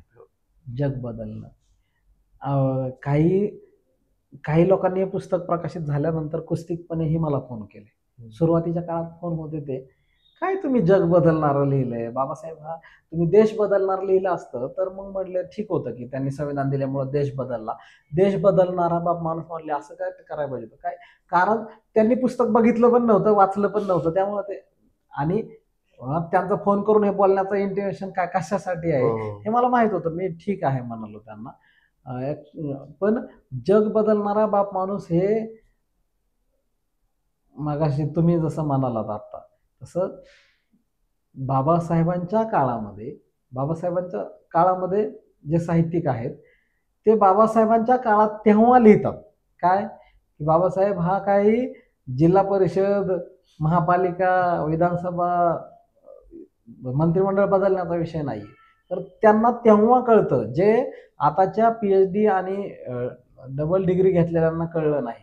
ते 1.5 दिवस शाळेत गेलेल्या लोकशाहीर अण्णाभाऊ साठेंना कळलं आणि तेव्हा त्यांनी लिहिलं की जग बदल घालून घावं माझं सांगून गेले भीमराव, गुलामगिरीच्या या चिखलात ऋतून बसला काय रावत, घे बिनीवरती घावं माझं सांगून गेले भीमराव, माझं सांगून गेले भीमराव. हे तेव्हा त्यांना कळतं आणि आम्हाला आणखीन कळत नाही. ही खूप मोठी शोकांतिका आहे हे मला वाटायचं. आणि म्हणून बाबासाहेब हा छोट्या मोठ्या गोष्टी बदलायला सांगणारा विषय नाही, तर तो जग बदलायला सांगणारा विषय असं मला वाटलं. आणि ह्या पुस्तकाच्या अनुषंगानं जेव्हा मी संशोधन करत होतो, इंटरनेटवर असेल, काही प्रत्यक्ष माणसांशी बोलत होतो, वेगवेगळ्या देशातल्या लोकांशी बोलत होतो, काही अनेक देशातले लोक माझ्या संपर्कात आहेत. या पुस्तकाच्या अँगलने मला त्यांना बोलावं लागलं. तुम्हाला एक उदाहरण सांगतो. हंगेरी देशातले एक व्यक्ती माझ्या संपर्कात आहेत. हो, आपण उल्लेख केलेला आहे. हो, हंगेरीमध्ये 2000 सालापर्यंत अस्पृश्यता होती. हंगेरीमध्ये 2000 सालापर्यंत अस्पृश्यता होती, जी भारतात संविधान येईपर्यंत होती. त्याच्यानंतर बदल हळूहळू झाला. संविधान आल्यावर बदलला असंही मला म्हणायचं नाही. बरोबर. संविधानानंतर थोडा थोडा बदल होत गेला, पण संविधान आलं म्हणजे कायदा झाला अस्पृश्यता निवारणात. पण हंगेरी ह्या युरोपातल्या देशामध्ये 2000 सालापर्यंत अस्पृश्यता आहे आणि तिथल्या तरुणाईला वाटायला लागलं की अरे ही अस्पृश्यता बंद केली पाहिजे. तिथली तरुणाई इंटरनेट आल्यानंतर इंटरनेटवर सर्च करते की बाबा जगात आणि कुठं कुठं आहे असं. तर मुळात हंगेरीतल्या अस्पृश्यांचं नातं भारतीयांशी आहे. भारतातले काही लोक पंजाबाकडचे स्थलांतरित झाल्यानंतर हंगेरीमध्ये ते स्थायिक झालं असंही सांगितलं जातं. तर त्यांनी भारताचा इतिहास सर्च केला नव्या पिढीनं, आणि त्या नव्या पिढीनं भारताचा इतिहास सर्च करून त्यांनी बघितलं की अरे भारतात हेच होतं जे आता आपल्याकडं आहे. कधी 2000 साली. आणि 2000 साली त्यांना वाटलं की आपण यातनं बाहेर पडायचं, आणि मग त्यांनी त्या अस्पृश्यता विरोधात मोहीम उघडली, अस्पृश्यतेला विरोध करायला चालू केली. हंगेरीमध्ये मोर्चे निघाले, हंगेरीमध्ये आंदोलनं झाली, आणि हंगेरीमध्ये जे 10,000, 20,000 हजार लोकांचे मोठमोठे मोर्चे निघाले 2000 साली. त्या मोर्चांमध्ये, त्या आंदोलनांमध्ये, अस्पृश्यता विरोधाच्या त्या आंदोलनांमध्ये पुढे धरलेला जो अस्पृश्यता विरोधातला जो फोटो आहे, त्या मोर्चाचा जो सिम्बॉल आहे, तो मोर्चाचा आंदोलनाचा प्रेरणाबिंदू आहे डॉक्टर बाबासाहेब आंबेडकर. बाबासाहेबांनी जगात बदल घडवला तो असं. म्हणजे हे फक्त असंच नाहीये जग बदलणारा, हे खरं म्हणजे हे दोन्ही अर्थाने आहे. तुम्ही कोणताही अर्थ घ्या, माझ्याकडे ती दोन्ही मांडणी आहे की प्रत्यक्षात असं जग बदललं बाबासाहेबांनी. जगातल्या अनेक देशांना वाटलं हे आपल्याकडे करायचंय, तर हा बदल करायला हा माणूस आहे, हा विचार आहे, हा महामानव आपल्याकडे आहे, त्यांचा विचार घेऊन आपण बदलू शकतो. आणि 2000ला हे झालं. तिथे पुढे पुढे अनेक आंदोलनं झाली, पुढे कायदे झाले त्या विषयावरती त्या देशामध्ये. एवढंच नाही तर हंगेरीतल्या अस्पृश्य समुदायानं त्या हंगेरीमध्ये 2005-06 मध्ये पहिली शाळा स्थापन केली त्यांची. त्या पहिल्या शाळेचं नाव आहे doctor Ambedkar school in Hungary. Jai Bhim network म्हणून संस्था. आणि त्या जयभीमकडे यावं लागेल, कारण ते खूप गरजेचं आहे. आजकाल जयभीम म्हणलं की असं वाटतं हे फक्त बौद्धांचं. मुळात जयभीम हा, मी आता तुम्हाला जसं म्हणलं, त्या मोर्चे निघाले हंगेरीमध्ये, त्या मोर्चांमधला सिम्बॉल होता, त्यांचं प्रतीक होतं डॉक्टर बाबासाहेब आंबेडकर, आणि त्या मोर्चाचा जयघोष होता, त्यांचं क्रांतीचं सिम्बॉल, त्यांचं क्रांतीचं गीत होतं, त्यांचा क्रांतीचा नारा होता जय भीम. कारण ही क्रांती जय भीमने केली आणि ते जय भीम नेटवर्कच्या माध्यमातून केली. हे युरोपात असणारं हे जय भीम नेटवर्क आहे, त्या नेटवर्कच्या माध्यमातून तिथे क्रांती होते. आणि म्हणून मी लिहिलं की जगामध्ये इथून पुढे जिथे जिथे क्रांती प्रतिक्रांती होईल, त्या प्रतिक्रांतीचा नारा असणार आहे जय भीम. कारण जय भीम हा तुमच्या शोषितांच्या, वंचितांच्या लढाईचा, त्यांच्या आत्मसन्मानाचा, त्यांच्या काय म्हणायचं आवाज बुलंद करण्याचा नारा म्हणजे जय भीम आहे. जय भीम हा कुठल्या एका जातीचा नारा नाहीये. तर जिथे कुठे अन्याय होत असेल तिथे तिथे त्या अन्यायाविरोधामध्ये ठोकलेला शड्डू, ठोकलेला थोपटलेला दंड म्हणजे जय भीम आहे. आणि जय भीम हा इथल्या प्रत्येक माणसाला न्याय मिळवून देण्यासाठी असणारा शब्द आहे. तर जय भीम इथल्या प्रत्येकाने समजून घेणं गरजेचं आहे. ते जय भीम जे आपण उद्घोषणा करतो जय भीम म्हणून, जय भीम म्हणजे तुझ्यातलं माणूसपण जागं कर हे सांगणं म्हणजे जय भीम. जय भीम. तुझ्यातलं पॅन्थर जिवंत राहू दे, कारण ती आक्रमकता, इथल्या अन्यायावरती प्रहार करण्यातली तुझ्यातली जी उर्मी आहे ती मरू देऊ नकोस हे सांगणं म्हणजे जय भीम आहे. म्हणून माणसं दिसल्यानंतर एकमेकांमधला तो ती प्रेरणा जागृत करण्यासाठी जय भीम करतात. 100% सर, नक्कीच नक्कीच. मित्रांनो, या ठिकाणी आपल्याला सगळं प्रेक्षकांना आवर्जून सांगावंसं वाटतो की जग बदलणारा बाप माणूस म्हणजे काय, तर बाबासाहेबांनी खरोखर जग बदललेलं आहे. आपण जेव्हा पुस्तक वाचाल तेव्हा कळेल जग कुणाचं बदललं सर. आणि याच्या पलीकडे तुम्ही जे हा. मग 2 अर्थ म्हणले ना, एक प्रत्यक्ष जगामध्ये कसं परिवर्तन झालं हे हो, मी हो. तुम्हाला सांगितलं. त्याच्या पलीकडे एका वाक्यात सांगतो, प्रत्यक्ष जगातल्या परिवर्तनाचं मी यात लिहिलेलंच आहे की आम्ही जे समजून घेतलं नाही, भारतीयांना जे गरजेचं वाटलं नाही किंवा भारतीयांची ती मानसिकता नव्हती, पण भारतासारख्या महाकाय देशामध्ये हजारो वर्षे गुलामगिरीची परंपरा चालत आली होती. ती परंपरा 19व्या शतकामध्ये कशी काय बदलली ह्याच्याकडे जग बघत होतं ना. हो. जगाचं लक्ष होतं ना.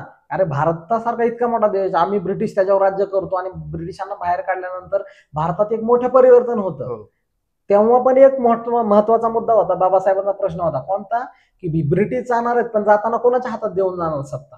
बाबासाहेबांनी ब्रिटिशांना जाणीव करून दिली होती गोलमेज परिषदेमध्ये, तुम्ही असं जाऊ नका, गोऱ्यांच्या जागी काळे हा बसतील. तेवढं नका करू. ब्रिटिशांना हे कळलं होतं की आम्ही चाललोय पण इथं लय मोठा बदल वेगळाच होणार आहे. हो.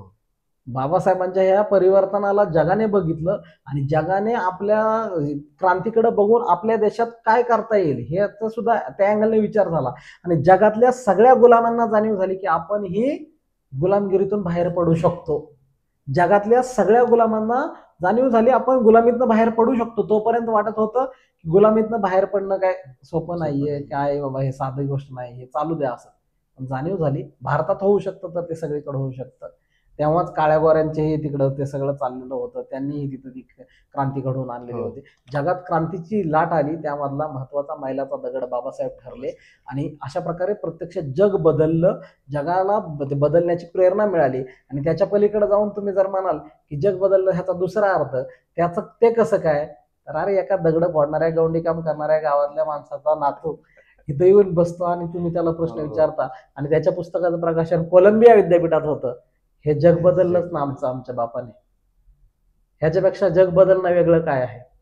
आज अरे ज्या घरातल्या ज्या आदिवासी घरातल्या बाईला शहरात यायची परवानगी नव्हती, ती बाई आज या देशाची राष्ट्रपती होऊन बसली. हे जग बदलणं याला म्हणतात. हे जग बदललंय या बाप माणसाने. मित्रांनो, बाबासाहेबांनी फक्त एका जातीचं जग बदललेलं नाहीये, तर ज्या महिलेला शिक्षणाचा अधिकार नव्हता त्या महिलांना शिक्षणाचा अधिकार मिळवून दिलाय, ते बाबासाहेबांनी जग बदललंय. भर प्रस्तुती रजा, भर पगारी रजा मिळते सर, ही रजा मिळवून दिली आहे बाबासाहेबांनी, हे जग बाबासाहेबांनी बदललेलं. आपण बऱ्याच वेळ झाले जगदीश ओवळ सरांशी चर्चा करतोय. सर, मला एक प्रश्न आपल्याला विचारायचा आहे प्रेक्षकांच्या माध्यमातून. जग बदलणारा बाप माणूस या पुस्तकामध्ये आपण बाबासाहेब सांगितले, बाबासाहेबांनी जात कशी निर्मूलन केली हे सांगितलं. पण आज जेव्हा आपण 2025 मध्ये जगतो, बऱ्याच वेळेस असं म्हटलं जातं की कुठे जात, आम्ही जातपात मानतच नाही. आम्ही तर बौद्धांच्या घरात जातो, त्यांचं पाणी पितो, शेजारी बसून जेवण करतो, म्हणजे ते काही उपकार करत नाहीयेत आपल्यावर, अशी काही लोकांची भाषा आहे बोललेली.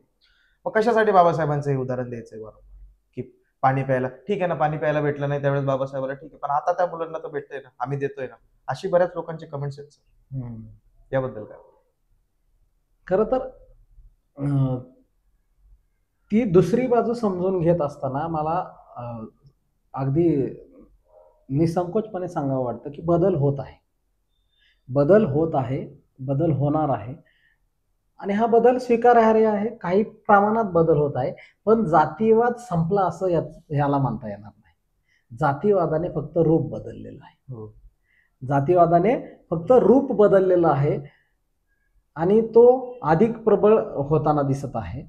परंतु काही लोक फक्त वादविवादाच्या अँगलने बोलताना हे सिद्ध न होता फक्त सांगतात की आता कुठे जातीवाद, म्हणजे इव्हन ह्या देशात आता उमेदवारी देताना सुद्धा आधी जात बघितली जाते. म्हणजे लोकशाहीचा स्तंभ उभा करायचा आहे त्याच्यासाठी आधी जातीशिवाय बघितलं जात नाही. मुळात बाबासाहेबांना जो जात निर्मूलनाचा बाबासाहेबांचा जो कार्यक्रम त्यांना जे अपेक्षित होतं तो आम्ही समजून घेतलाय का हे आम्हाला बघावं लागेल. बाबासाहेब म्हणाले होते की या देशात फक्त रोटीबंदी उठली म्हणजे जात निर्मूलन होणार नाही, कारण बाबासाहेबांच्याच काळात या देशात महात्मा गांधी, बाबासाहेब ज्यांना मोहनदास करमचंद गांधी म्हणायचे स्पष्ट, हो. त्यांनी सहभोजनाचे अनेक कार्यक्रम केले. सावरकरांनी सहभोजनाचे कार्यक्रम केले. त्यांनी मंदिर प्रवेशाचा कार्यक्रम केला. पण बाबासाहेबांना माहित होतं की एवढ्याने काय होणार नाहीये. बाबासाहेबांना माहित होतं एवढ्याने काही होणार नाहीये. बाबासाहेबांनी जात निर्मूलनाचा सगळ्यात महत्वाचा घटक जो सांगितलाय, जो मुद्दा सांगितलाय, तो बेटी बंदी उठला पाहिजे. माणसं एकत्र आली पाहिजेत. हे आंतरजातीय विवाह हे सामोपचाराने झाले पाहिजेत. ह्याच्यात खूप महत्वाचं आहे. आजकाल आम्हाला सगळ्यात सहज म्हटलं जातं किती इंटरकास्ट लग्न होते, कुठं राहिली जात, त्याचं काय होतं त्यात एवढं. तुम्ही मला असे लग्न सांगा ना की जे घरच्यांनी एकत्र बसून ठरवलेत. जसं एका जातीतली लग्न आजकाल जमतात, पाहुणे रावळे एकमेकांचं. असं वेगवेगळ्या जाती असणारी माणसं एकत्र बसून किती लग्न जमलेत त्याची आकडेवारी मला तुम्ही सांगा. बाबासाहेबांना ते अभिप्रेत होतं. तसे किती लग्न होतात, तसे किती विवाह होतात आणि त्यानंतर मग ते किती टिकतात किंवा ते किती यशस्वी होतात किंवा इंटरकास्ट जी मॅरेज होतात आहे त्यातली किती स्वीकारली जातात हे पण बघितलं पाहिजे. त्याच्यामुळं हे जे लोक म्हणतात की आता कुठं राहिली जात, आता कुठं राहिली जात, आता कुठं राहिली जात, तर आता त्याच्या पुढे जाऊन काही लोकांनी असं बुमरॅग उलट चालू केलंय की ते तसं बघितलं ते अलीकडच्या पिढीतले आहेत, त्यांना ह्याचा काय अक्कल नाहीये. ते म्हणतात की संविधानात जात आहे म्हणून जात राहिले म्हणजे जातीवाद आहे. म्हणजे तुम्ही दाखल्यावर जात लिहू नका मग जातीवाद बंद होईल. जातीवाद आहे म्हणून दाखल्यावर जात लिहायची. आरक्षणावर टीका करणार. जातीवाद आहे म्हणून आरक्षण आहे, आरक्षण आहे म्हणून जातीवाद नाहीये. आरक्षण जातीवादाला संपवण्यासाठी आहे हे आधी समजून घेतलं पाहिजे. आणि मुळात आता आरक्षणाचं तुम्ही नाव काढलं, आरक्षण आता SC ST वाल्यांना उरलंच नाहीये नीट आरक्षण. का तर त्यांचे मेरिट्स, त्यांचे स्कोर्स हे हाय होत चाललेले आहेत. त्यांच्यातच एवढी स्पर्धा झालेली आहे. आणि आरक्षण ज्याच्यासाठी आहे तो मुद्दा न समजून घेता आमच्याकडं त्याला संभ्रमित केलेला आहे. आरक्षणाच्या संकल्पनेचा अर्थ आज या देशातल्या किती लोकांना कळलाय, अशी परिस्थिती निर्माण व्हावी अशी आज अवस्था झालेली आहे. लोकराजा राजर्षी शाहू महाराज या महान माणसानं, या महान राजांनी जेव्हा आरक्षणाचा पाया घातला तेव्हा त्यांचा उद्देश होता की पिढ्यानपिढ्या जी माणसं संधीपासून वंचित आहेत त्यांना बरोबरीत आणण्यासाठी दिलेली समानतेची संधी म्हणजे आरक्षण आहे. आरक्षण हा गरिबी हटावचा कार्यक्रम नाहीये की आमके लय गरीब झालेत म्हणून त्यांना आरक्षण दिले पाहिजे, त्यांना शिकायला पैसे नाहीत म्हणून आरक्षण दिलं पाहिजे. अरे इथं आरक्षणातनं माणूस सर्वोच्च न्यायालयाचा न्यायाधीश झाला तरी त्याला बूट मारला जातो. आरक्षण यासाठी आहे, आरक्षण यासाठी आहे. अरे आणि जो उच्चवर्णीय आहे तो कितीही मोठ्या खुर्चीवर असला आणि मोठ्या खुर्चीवर बसून त्याने कितीही मोठी चूक केली तरी त्याच्यावर बोट उचलायची अवकात नाहीये. परंतु समोरचा कुठल्या जातीतला आहे हे बघून बोट उचलण्याची डेअरिंग होते. ही जातीवाद आहे. हा मॉडर्न जातीवाद. हा मॉडर्न जातीवाद आहे किंवा ह्याला जातीय मानसिकता म्हणतात. ती मेलेली नाही. म्हणजे मला कोणाचं नाव घ्यायचं नाही, कोणी कसा निकाल दिला, किती चुकीचा दिला हे सगळ्या महाराष्ट्राला कधी कळलं असेल याच्या आधी. अख्खा महाराष्ट्र पेटून उठला, अरे हे चुकीचं आहे, चुकीचं आहे. पण कुणालाही त्या उच्चवर्णीय माणसाचं उच्चवर्णीय आडनाव बघून कधी वाटलं नाही की त्याच्यावर बूट फेकावा. किंवा एखाद्या कुठल्याही आक्रमक संघटना म्हणून, पक्ष म्हणून जन्माला आलेल्या माणसालाही वाटलं नाही की त्याच्यावरती काय करावं. पण एका सरन्यायाधीशाचा कुठला तरी एक निकाल झाला आणि त्यांचे तो निकालही नव्हता. त्या निकालानंतर त्यांनी ते बोलले होते आणि ती टिप्पणी होती, ती टिप्पणी निकालात घेतली जात नाही. पण ते बोलण्याचा त्यांचा अपभ्रंश करून, त्यांचा गैरअर्थ काढून त्यांच्यावरती बूट फेकण्याची डेअरिंग या देशात होते. ही का होते तर ते त्या जातीचं आहे, त्यांची काय अवकात आहे तिथं बसायची, त्यांनी काय आमचे निकाल द्यावेत, ही मेंटॅलिटी आहे ना. ह्याला जातीवाद म्हणतात. आणि हा जिवंत आहे. हा कुठं जिवंत आहे? आजही तुम्ही जेव्हा फॉर्म भरायला जाता तेव्हा तुमचा मित्र तुम्हाला सहज म्हणतो, अरे तुम्हाला काय, तुमचं होऊन जाईल ऍडमिशन. हा जातीवाद आहे. आजही तुम्ही स्कोअर घेऊन तुम्ही नोकरीला लागता, तुम्ही मोठं पद मिळवता आणि तुम्ही पेढा द्यायला गेल्यानंतर तुम्हाला पेढा घेणारा व्यक्ती सहज हसून म्हणतो, अरे तुम्ही कॅटेगरीत नाही ना, तुम्हाला रिझर्वेशन आहे म्हणून झालं. हा जातीवाद आहे. आजही जेव्हा तुम्ही तुमच्या प्रेमाच्या भावनेतून एखादं लग्न करता, स्वतःच प्रेमातून होतंय, ते प्रेम या भावनेतून लग्न होतं आणि ते लग्न झाल्यानंतरही तुम्हाला जातीय देशातून ठेचून मारलं जातं ना, हा आहे जातीवाद. आजही या देशामध्ये देशातून तुम्ही अगदी शिक्षणासाठी परदेशाच्या सीमा पार करता, शिक्षणासाठी परदेशात जाता, तिथं जाऊन तुम्ही शिक्षणासाठी स्वतःला सिद्ध करता आणि तिथली व्यवस्था, तिथली संस्था भारतातून फक्त तुम्ही शिकलात हे सर्टिफिकेट मागते की हा आमच्याकडे शिकला, प्रशस्तीपत्र नाही, शिकलात त्याचा संदर्भ सर्टिफिकेट मागते, ते सुद्धा तुम्हाला आमच्याकडे शिकला हे दिलं जात नाही. हा आहे जातीवाद. हा आहे जातीवाद. आणि हा जातीवाद सगळ्या क्षेत्रामध्ये आहे. हा जातीवाद मेंटली डिस्ट्रॉय झाला पाहिजे, तो मेंटली संपला पाहिजे. बाबासाहेब म्हणाले होते की हे सगळ्याच गोष्टी कायद्याने बदलणार नाहीत, त्या मानसिकतेतून बदलाव्या लागतील. त्यासाठी बाबासाहेबांनी हे राहणीमान बदला हे सगळ्यात आधी सांगितलं होतं. आणि म्हणून मला वाटतं की या सगळ्या तत्कालीन मागासवर्गीय असणाऱ्या सगळ्यांनी आपल्या राहणीमानावरती काम केलं पाहिजे. राहणीमान, बोलणी आणि सगळ्यात महत्त्वाचं तुमचं सगळं काही बदल तुम्ही केला तरी जर तुम्ही शिक्षणात पुढे जात नसाल तर तुमचं काही होऊ शकत नाही. तुम्हाला शिक्षणात पुढे जावं लागेल, तुम्हाला सिद्ध करावं लागेल. त्याशिवाय जातीवादाला तुम्ही मोठमाती देऊ शकत नाही. 100%. सर, आपण हे पुस्तक लिहिलं. काही शेवटचे प्रश्न आपण सरांना विचारणार आहोत आणि आपण मुलाखत आटोपती घेणार आहोत. सर, पुस्तक लिहित असताना आपण तरुणांच्या हातात हे पुस्तक देत आहात, तरुणांना सांगत आहात की तरुणांनी मोटिवेशन घेतलं पाहिजे. बाबासाहेब आंबेडकर लंडनहून शिकले, लंडनहून शिक्षण इथं घेतल्यानंतर न्यायाधीशाची जी पोस्ट होती ती त्यांना ऑफर झाली, पण ती त्यांनी घेतली नाही. सिडनॅम कॉलेजमध्ये प्राध्यापकाची किंवा प्राध्यापकाची अंशकालीन म्हणून गेले, ती घेतली नाही. पण आज तुम्हाला काय अपेक्षा आहे की विद्यार्थ्यांनी शिक्षण घेतल्यानंतर समाजासाठी काही केलं पाहिजे का, समाजाला काही दिलं पाहिजे का, किंवा पुस्तक वाच, अशी काही अपेक्षा आपण करता तरुण पिढीकडे? नाही नक्कीच ही अपेक्षा आहे. परंतु व्यवस्थापन आता तितकंच कठोर पावलं उचलते सध्या. आता तुम्ही जर तुम्हाला माहित असेल तर गेल्या 1 महिन्याखाली एक परिपत्रक निघाले की सरकारी नोकरीत असणाऱ्यांनी व्यवस्थेच्या विरुद्ध बोलायचं नाही. हो. सरकारी नोकरीत असणाऱ्यांनी सरकारने घेतलेल्या निर्णयावरती टीका टिप्पणी करायची नाही. आणि तसं जर केलं तर तुमच्यावर शिस्तभंगाची कारवाई होऊ शकते. अर्बन नक्षल झालेले सध्या. आणि तसं केलं तर तुमच्यावर शिस्तभंगाची कारवाई होऊ शकते. म्हणजे पण तरीही मला वाटतं की बाबासाहेबांनी ज्या प्रकारे आपल्या आयुष्यामध्ये आपलीच गाडी, आपलीच माडी, आपल्याच बायकोची गोल गोल साडी, आपलंच घर, आपलाच रेफ्रिजरेटर, आपलाच फ्रीज एवढ्या पुरतं काय बघितलेलं नाहीये. मला ह्या विषयावर गेलं ना माझं मन भरून येत. असं मला ते रमाई आठवल्या, रमाईचा विषय निघाला तरी ते काय म्हणजे आम्ही काय करतो हा प्रश्न आम्हाला पडला पाहिजे. नोकरी असली पाहिजे, कारण बाबासाहेब जसं म्हणतात, किंवा नोकरीच्या पलीकडे जाऊन मला वाटतं की आजच्या तरुणाईने व्यवसाय, उद्योगधंदे, स्वावलंबी होणे याच्यावरही फोकस केलं पाहिजे. आणि हे सगळं करत असताना समाजाप्रती आपण काहीतरी देणं लागतो हे विसरता कामा नये. कारण जी माणसं आपलं समाज विसरतात ती माणसं कितीही मोठी झाली तरी त्यांच्या मोठेपणाला अर्थ नाही. आता खरं तर हा विषय नाही, हा मी व्याख्यानात बोलत असतो. एक गोष्ट मला आवर्जून सांगावी वाटते. अनेक लोक माझ्या आजूबाजूला, तुमच्या आजूबाजूला हे असे असतील, तुम्हाला आठवतील, ते लोक लगेच नजरेसमोर येतील. काय ते लय मोठे झालेत, श्रीमंत झालेत, पैसा अडका आहे, बंगला आहे, घर आहे, मुलं त्यांचे 5-6 आकडी पगार घेतात आहे, फॉर्च्युनर आहे दारात, सगळं भारी आहे. आणि मग त्याला वाटतंय जय भीम नाही करायचं, मग मला ओळखतील ना. मग तो जय भीम नाही करत, मग तो फक्त नमस्कार करतो. मग त्याला वाटतं माझ्या घरात एंट्री केल्यावर बाबासाहेब नाही दिसले पाहिजे, मग ते नसतातच त्याच्या घरात बाबासाहेब. मग तो घरात बाबासाहेब नाही लावत, तो जय भीम नाही करत, तो कधी समाजात मिक्स नाही होत. मग त्याला असं वाटायला लागतं मी आता काहीतरी वेगळा झालोय, मी आता काहीतरी उच्चभ्रू झालोय.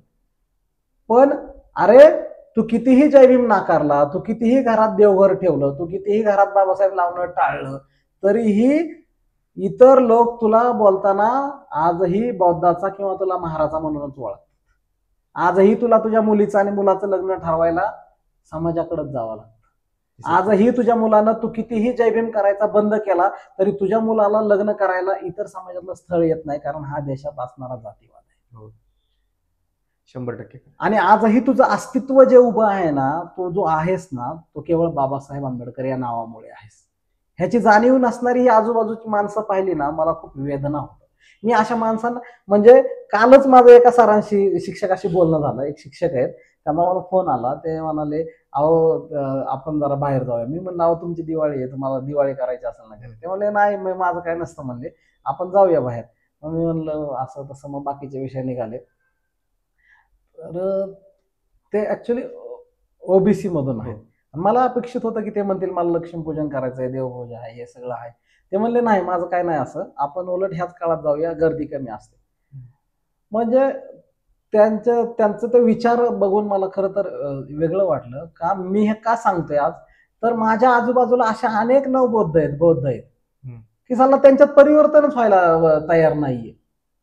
किती निर्लज्जपणाच्या गोष्टी आहेत की जन्मापासून त्याला बाबासाहेब दिसतात आहे घरात, जन्मापासून बाबासाहेब ऐकतोय, जन्मापासून त्याचं बाबासाहेबांच्या त्याचं जन्मापासून प्रत्येक पाऊल पडतंय, त्या प्रत्येक श्वासावर आणि पावलावर आणि घासावर बाबासाहेबांचा उपकार आहेत.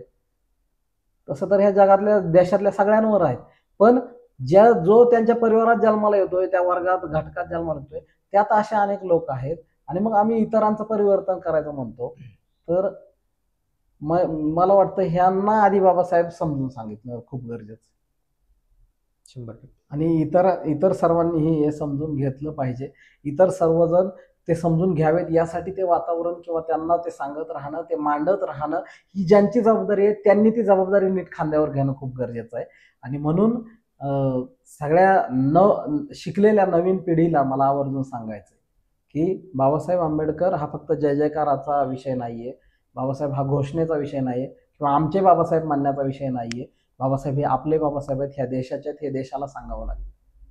हे अज्ञान आहे अनेकांचं. अनेक कित्येक स्त्रिया मला आता फोन करतात इतर समाजातल्या, अहो माझ्या पुस्तक आल्यानंतर 6 महिन्यानंतर वाईचे कुलकर्णी म्हणून एक गृहस्थ आहेत, ते कुलकर्णी म्हणून गृहस्थ आहेत, त्यांचा मला फोन येतो आणि ते म्हणतात की तुमचं पुस्तक वाचलं आणि मला खूप आनंद वाटला की अशा प्रकारे कोणीतरी बाबासाहेब मानले. मी वाचले म्हणले आतापर्यंत बाबासाहेब, पण ज्या प्रकारे तुम्ही इतरांना कळावेत बाबासाहेब, SC ST OBC या देशातल्या सगळ्या महिला, एवढ्यांनाच नाही तर या देशातल्या प्रत्येक माणसावर बाबासाहेबांचे काय उपकार आहेत आणि बाबासाहेबांनी आधुनिक भारत घडवण्यासाठी स्वतः कसं जीवन वाहिलं हे तुम्ही सांगितलं म्हणले. मला वाटतं की त्या कुलकर्णींपासून ते गावगाड्यातल्या शेवटच्या कांबळेपर्यंत बाबासाहेब पोहोचवणं हे बाबासाहेब ज्याला कळलेत त्यांची जबाबदारी आहे. आणि हा कळणारा जो वर्ग आहे त्याने जर स्वतः शेपूट घालून बसलं तर हे होणार नाही. म्हणून तुम्ही जे मानलात की नोकरीचं, तिथं तो मुद्दा आहे की स्वतःची नोकरी, स्वतःचं घर, स्वतःचं जर सगळं एवढंच जर आपण बघत असलो तर ह्याने काही होणार नाहीये. ह्याने पुन्हा मागचे दिवस पुढे येतील, ते दिवस यायला वेळ लागणार नाही. फक्त 20 ते 25 वर्षांत मागचे दिवस पुन्हा येतील. ते आणायचे नसतील तर माझ्या भावांनो, माझ्या बहिणींनो, तुम्हाला आज जे चांगले दिवस आलेत, तुम्ही व्यावसायिक असाल, उद्योजक असाल, मला काही लोक म्हणतात सहज, नाही आम्ही कष्ट केलं, आम्ही लय भोगलं म्हणून आम्ही इथपर्यंत पोहोचलो. अरे मला एक जण म्हणला, अहो सर मी काय म्हणतो ना, माझं काय झालं की मी म्हणतो आता बाबासाहेबांनी दिलं, बाबासाहेबांच्यामुळं मी आज इथं आहे, मी सहज म्हणतो. तर तो एक दिवशी मला बसल्या बसल्या म्हणला, अहो ते असं बाबासाहेबांनी दिलेलं तुमचं, पण म्हणला मी लय कष्ट घेतले. मी म्हणला रात्रन दिवस कष्ट घेतले. मी 12वीला म्हणला रात्री जागून अभ्यास केला, मग माझं सिलेक्शन झालं, मग मी क्लास 2ला आलो, मी इतके कष्ट घेतले. अशी म्हणणारी जी आहेत ना त्यांना ज्ञान नाहीये. मग त्यांचं प्रबोधन करणं गरजेचं. का ज्ञान नाहीये हे तुमच्या माध्यमातून मला आवर्जून सांगायचंय. त्याच्या बापानेही खूप कष्ट घेतले, त्याच्या आज्यानेही खूप कष्ट घेतले, त्याच्या पंजाने तर गावाचे कष्ट घेतले, गावाची घाण साफ करायचं. त्याच्या पिढ्या कष्ट घेत होत्या, पण तुमच्या कष्टाला अर्थ प्राप्त करून देणाऱ्या बापाचं नाव म्हणजे डॉक्टर बाबासाहेब आंबेडकर आहे. कष्ट आपल्या बापाने घेतले, बापाने गावाची लाकडं फोडली, तुमच्या आज्यानेही गावाचं सरपण वाहिलं, सगळ्या घाण काढली. त्या कष्टाला अर्थ नव्हता. तुम्ही आज जे कष्ट करताय, या देशातल्या प्रत्येक स्त्रीच्या, कुठल्या एका जातीच्या नाही, या देशातल्या प्रत्येक स्त्री आजपर्यंत कष्ट करत होती. त्या स्त्रीच्या कष्टाला अर्थ, त्या कष्टाला किंमत निर्माण करून देण्याचं, एखाद्या स्त्रीनं अभ्यास केलाय तर ती परीक्षा देऊ देण्याचं गॅरंटी किंवा ते दार उघडं करण्याचं काम कोणी केलं असेल तर ते बाबासाहेबांनी केलं. महात्मा फुलेंनी शिक्षणाचा पाया घातला, पण संविधानाच्या माध्यमातून त्याला कायद्याचं रूप देऊन बाबासाहेबांनी या देशातल्या 50% लोकसंख्येला म्हणजे सगळ्या स्त्रियांना ते हक्क आणि अधिकार दिले. हे इथल्या प्रत्येक स्त्रीला माहीत असलं पाहिजे. आणि म्हणून जर हे टिकवायचं असेल पुढच्या काळात, तर हे आपलं पोट भरत असताना हा विचार टिकवण्यासाठी काम केलं पाहिजे. हा संघर्ष करत राहिलं पाहिजे. लगेच संघर्ष केला म्हणून तुम्हाला कोण लगेच फासावर नाही देणार. इथं आजही या देशात संविधानाचं राज्य आहे. या देशात संविधान आहे आणि संविधान नसताना जो माणूस लढला त्या माणसाच्या दिलेल्या अधिकाराच्या काळात ते अधिकार टिकवण्यासाठी लढणं हे आता आपलं काम आहे. म्हणून हे सगळं करणाऱ्या माझ्या प्रत्येक भावाला बहिणीला मला सांगायचंय की तुम्ही कोणीही असा जातीने धर्माने, परंतु देशात जर तुम्हाला राहायचंय तर या देशामध्ये आजकाल या देशामध्ये प्रत्येक जातीला धर्माला त्यांचा आपला वाटावा असा जातीचा सिम्बॉल निर्माण करून दिला जातोय काही व्यवस्थांकडून. तुम्ही ह्या जातीचे आहेत ना, तुमचा नेता हा आहे, तुम्ही नका बाबासाहेबाकडे जाऊ. तुम्ही ह्या जातीचे आहेत ना, तुमचा नेता हा संत आहे. तुम्ही ह्या जातीचे आहेत ना, तुमचा नेता हा लेखक आहे. तुम्ही त्या जातीचे आहेत ना, तुमचा नेता हा पैलवान आहे. तुम्ही ह्या जातीचे आहेत ना, तुमचा नेता हा आमका आमका आहे. रंग पण दिला जातो सोबत, आणि त्यांना त्यांचा रंग आणि तुमचा हा झेंडा असं दिलं जातं. मला त्या सगळ्या माझ्या भावांना ते काय शत्रू नाहीत आपले, ते बांधव आहेत. पण त्यांना फोडणारी जी ही व्यवस्था आहे ना, जी व्यवस्था हे फोडण्याचं काम करते, ती व्यवस्था का फोडते हे तुमच्या माध्यमातून मला आवर्जून सांगायचं आणि जाहीर सांगायचं. का फोडते माहिती आहे का भावांनो? तर यामध्ये तुमचं नुकसान आहे. तुम्हाला जातीय सिम्बॉल दिल्याने ते सिम्बॉल आजच्या व्यवस्थेमध्ये सत्तेकडे जाणारे नाही, तर आजच्या व्यवस्थेमध्ये तुम्हाला बॉडीगार्ड तयार करणारे सिम्बॉल आहे. तुम्हाला दुसऱ्यांचे रखवालदार करणारे सिम्बॉल आहे. बरोबर. तुम्हाला हा जो सिम्बॉल आहे ना, हा या देशामध्ये देशाचा मालक होण्याचा सिम्बॉल आहे. आणि तुम्हाला मालक नाही होऊ द्यायचं इथल्या एका व्यवस्थेला, गुलाम राहू द्यायचं. तुम्हाला गुलाम ठेवायचंय. आणि ज्यांना या देशामध्ये मालक व्हायचंय ना, ते या माणसाच्या विचारांवरती चालतील. ह्या माणसाच्या विचारांवर चालणं म्हणजे जातीवर चालणं नाहीये. या माणसाच्या विचारांवर चालणं म्हणजे स्वतःचा उत्कर्ष करून घेणं. कुठल्याही जातीचा माणूस असू द्या, या देशातला कुणीही असू द्या, ज्याला या देशाचा राजा व्हायचंय, ज्याला या देशाचा मालक व्हायचंय, त्याला बाबासाहेबांच्या विचारांवर चालावं लागेल. आणि बाबासाहेबांच्या विचारावर मी नाही चालत मानला तरीही तो जर या देशाचा मालक होत असेल तर त्याने बाबासाहेब समजून घेतलेत आपल्यापेक्षा जास्त आणि तो मालक झालाय. यस, हे कळलं पाहिजे. माझ्या तरी मते मित्रांनो, समाजसेवा काय असेल किंवा बाबासाहेबांनी आपल्यावर जे उपकार केले त्याची काहीतरी परतफेड जर का करायची असेल तर असं काही नाही की रस्त्यावर उतरलं पाहिजे, झेंडे घेऊन हातात बसलं पाहिजे. सर, माझे मत असं आहे की एखाद्या प्राध्यापकाला, एखाद्या चांगल्या उच्च शिक्षिताला एखाद्या 1 लाख रुपये समजा महिन्याला पगार आहे, तो 10,000 रुपये एखाद्या दलित विद्यार्थी शिक्षणासाठी खर्च करू शकतो, त्याची प्रगती करू शकतो. हा बदल आहे आणि हे म्हणजे खरी समाजसेवा असली पाहिजे. समाजाला जे आपलं देणं लागतं हे देणं असलं पाहिजे. सर, शेवटचा प्रश्न आपल्याला विचारतो, या पुस्तकाचा एक सारांश किंवा विद्यार्थ्यांना बाबासाहेबांचं असे एक वाक्य सांगाल आपण की एका वाक्यात सांगितलं, एक वाक्यात तर बाबासाहेब कधीच बसू शकत नाहीत, एका पुस्तकात बसू शकत नाही, पण एक वाक्य असं सांगा की ते त्यांना आयुष्यभर लक्षात राहिलं पाहिजे, फार असं भिंतीवरती लिहून रोज वाचता आलं पाहिजे आणि वाटलं पाहिजे काहीतरी. खरं तर या पुस्तकामध्ये अशा अनेक घटना वाक्य आहेत, परंतु ते सांगायच्या आधी मी खूप मोठं नाही बोललो. एक वाक्यात सांगा. तुम्ही तुमच्या अनुभवातून सांगा आम्हाला. असे मला वाटतं हे पुस्तक वाचणाऱ्या आणि हे पुस्तक न वाचणाऱ्या पण बाबासाहेब माहीत करून घ्यावे वाटते त्या प्रत्येकाने बाबासाहेबांविषयी एक वाक्य मनात करून ठेवा. शोधू नको भीमाला मूर्तीत दगडांच्या, शोधू नको भीमाला मूर्तीत दगडांच्या, सापडू दे भीम माझा कृतीत माणसांच्या, सापडू दे भीम माझा कृतीत माणसांच्या. खरंच विद्यार्थी मित्रांनो, जगदीश सरांशी बोलून एकदम छान वाटलं. फार मोटिवेशन आपल्याला मिळालं असेल. आपल्यापैकी बरेच लोक असे असतील की आता 2 दिवसांअगोदर डिप्रेशन आलेले, महिन्या अगोदर डिप्रेशन आलेले, कधी MPSC पास झालेलं नाही, असे बरेच आपले विद्यार्थी मित्र असतील. बाबासाहेबांना अभ्यास करा, बाबासाहेबांची प्रेरणा आपल्या जीवनामध्ये लक्षात ठेवा. बाबासाहेबांनी खूप कणखर परिस्थितीतून या देशाला काहीतरी दिलेलं आहे, स्वतःला काहीतरी दिलेलं आहे. बाबासाहेबांनी जे दिलेलं आहे ते सोपं नाहीये, साधं नाहीये. हे सगळ्या गोष्टी लक्षात ठेवा.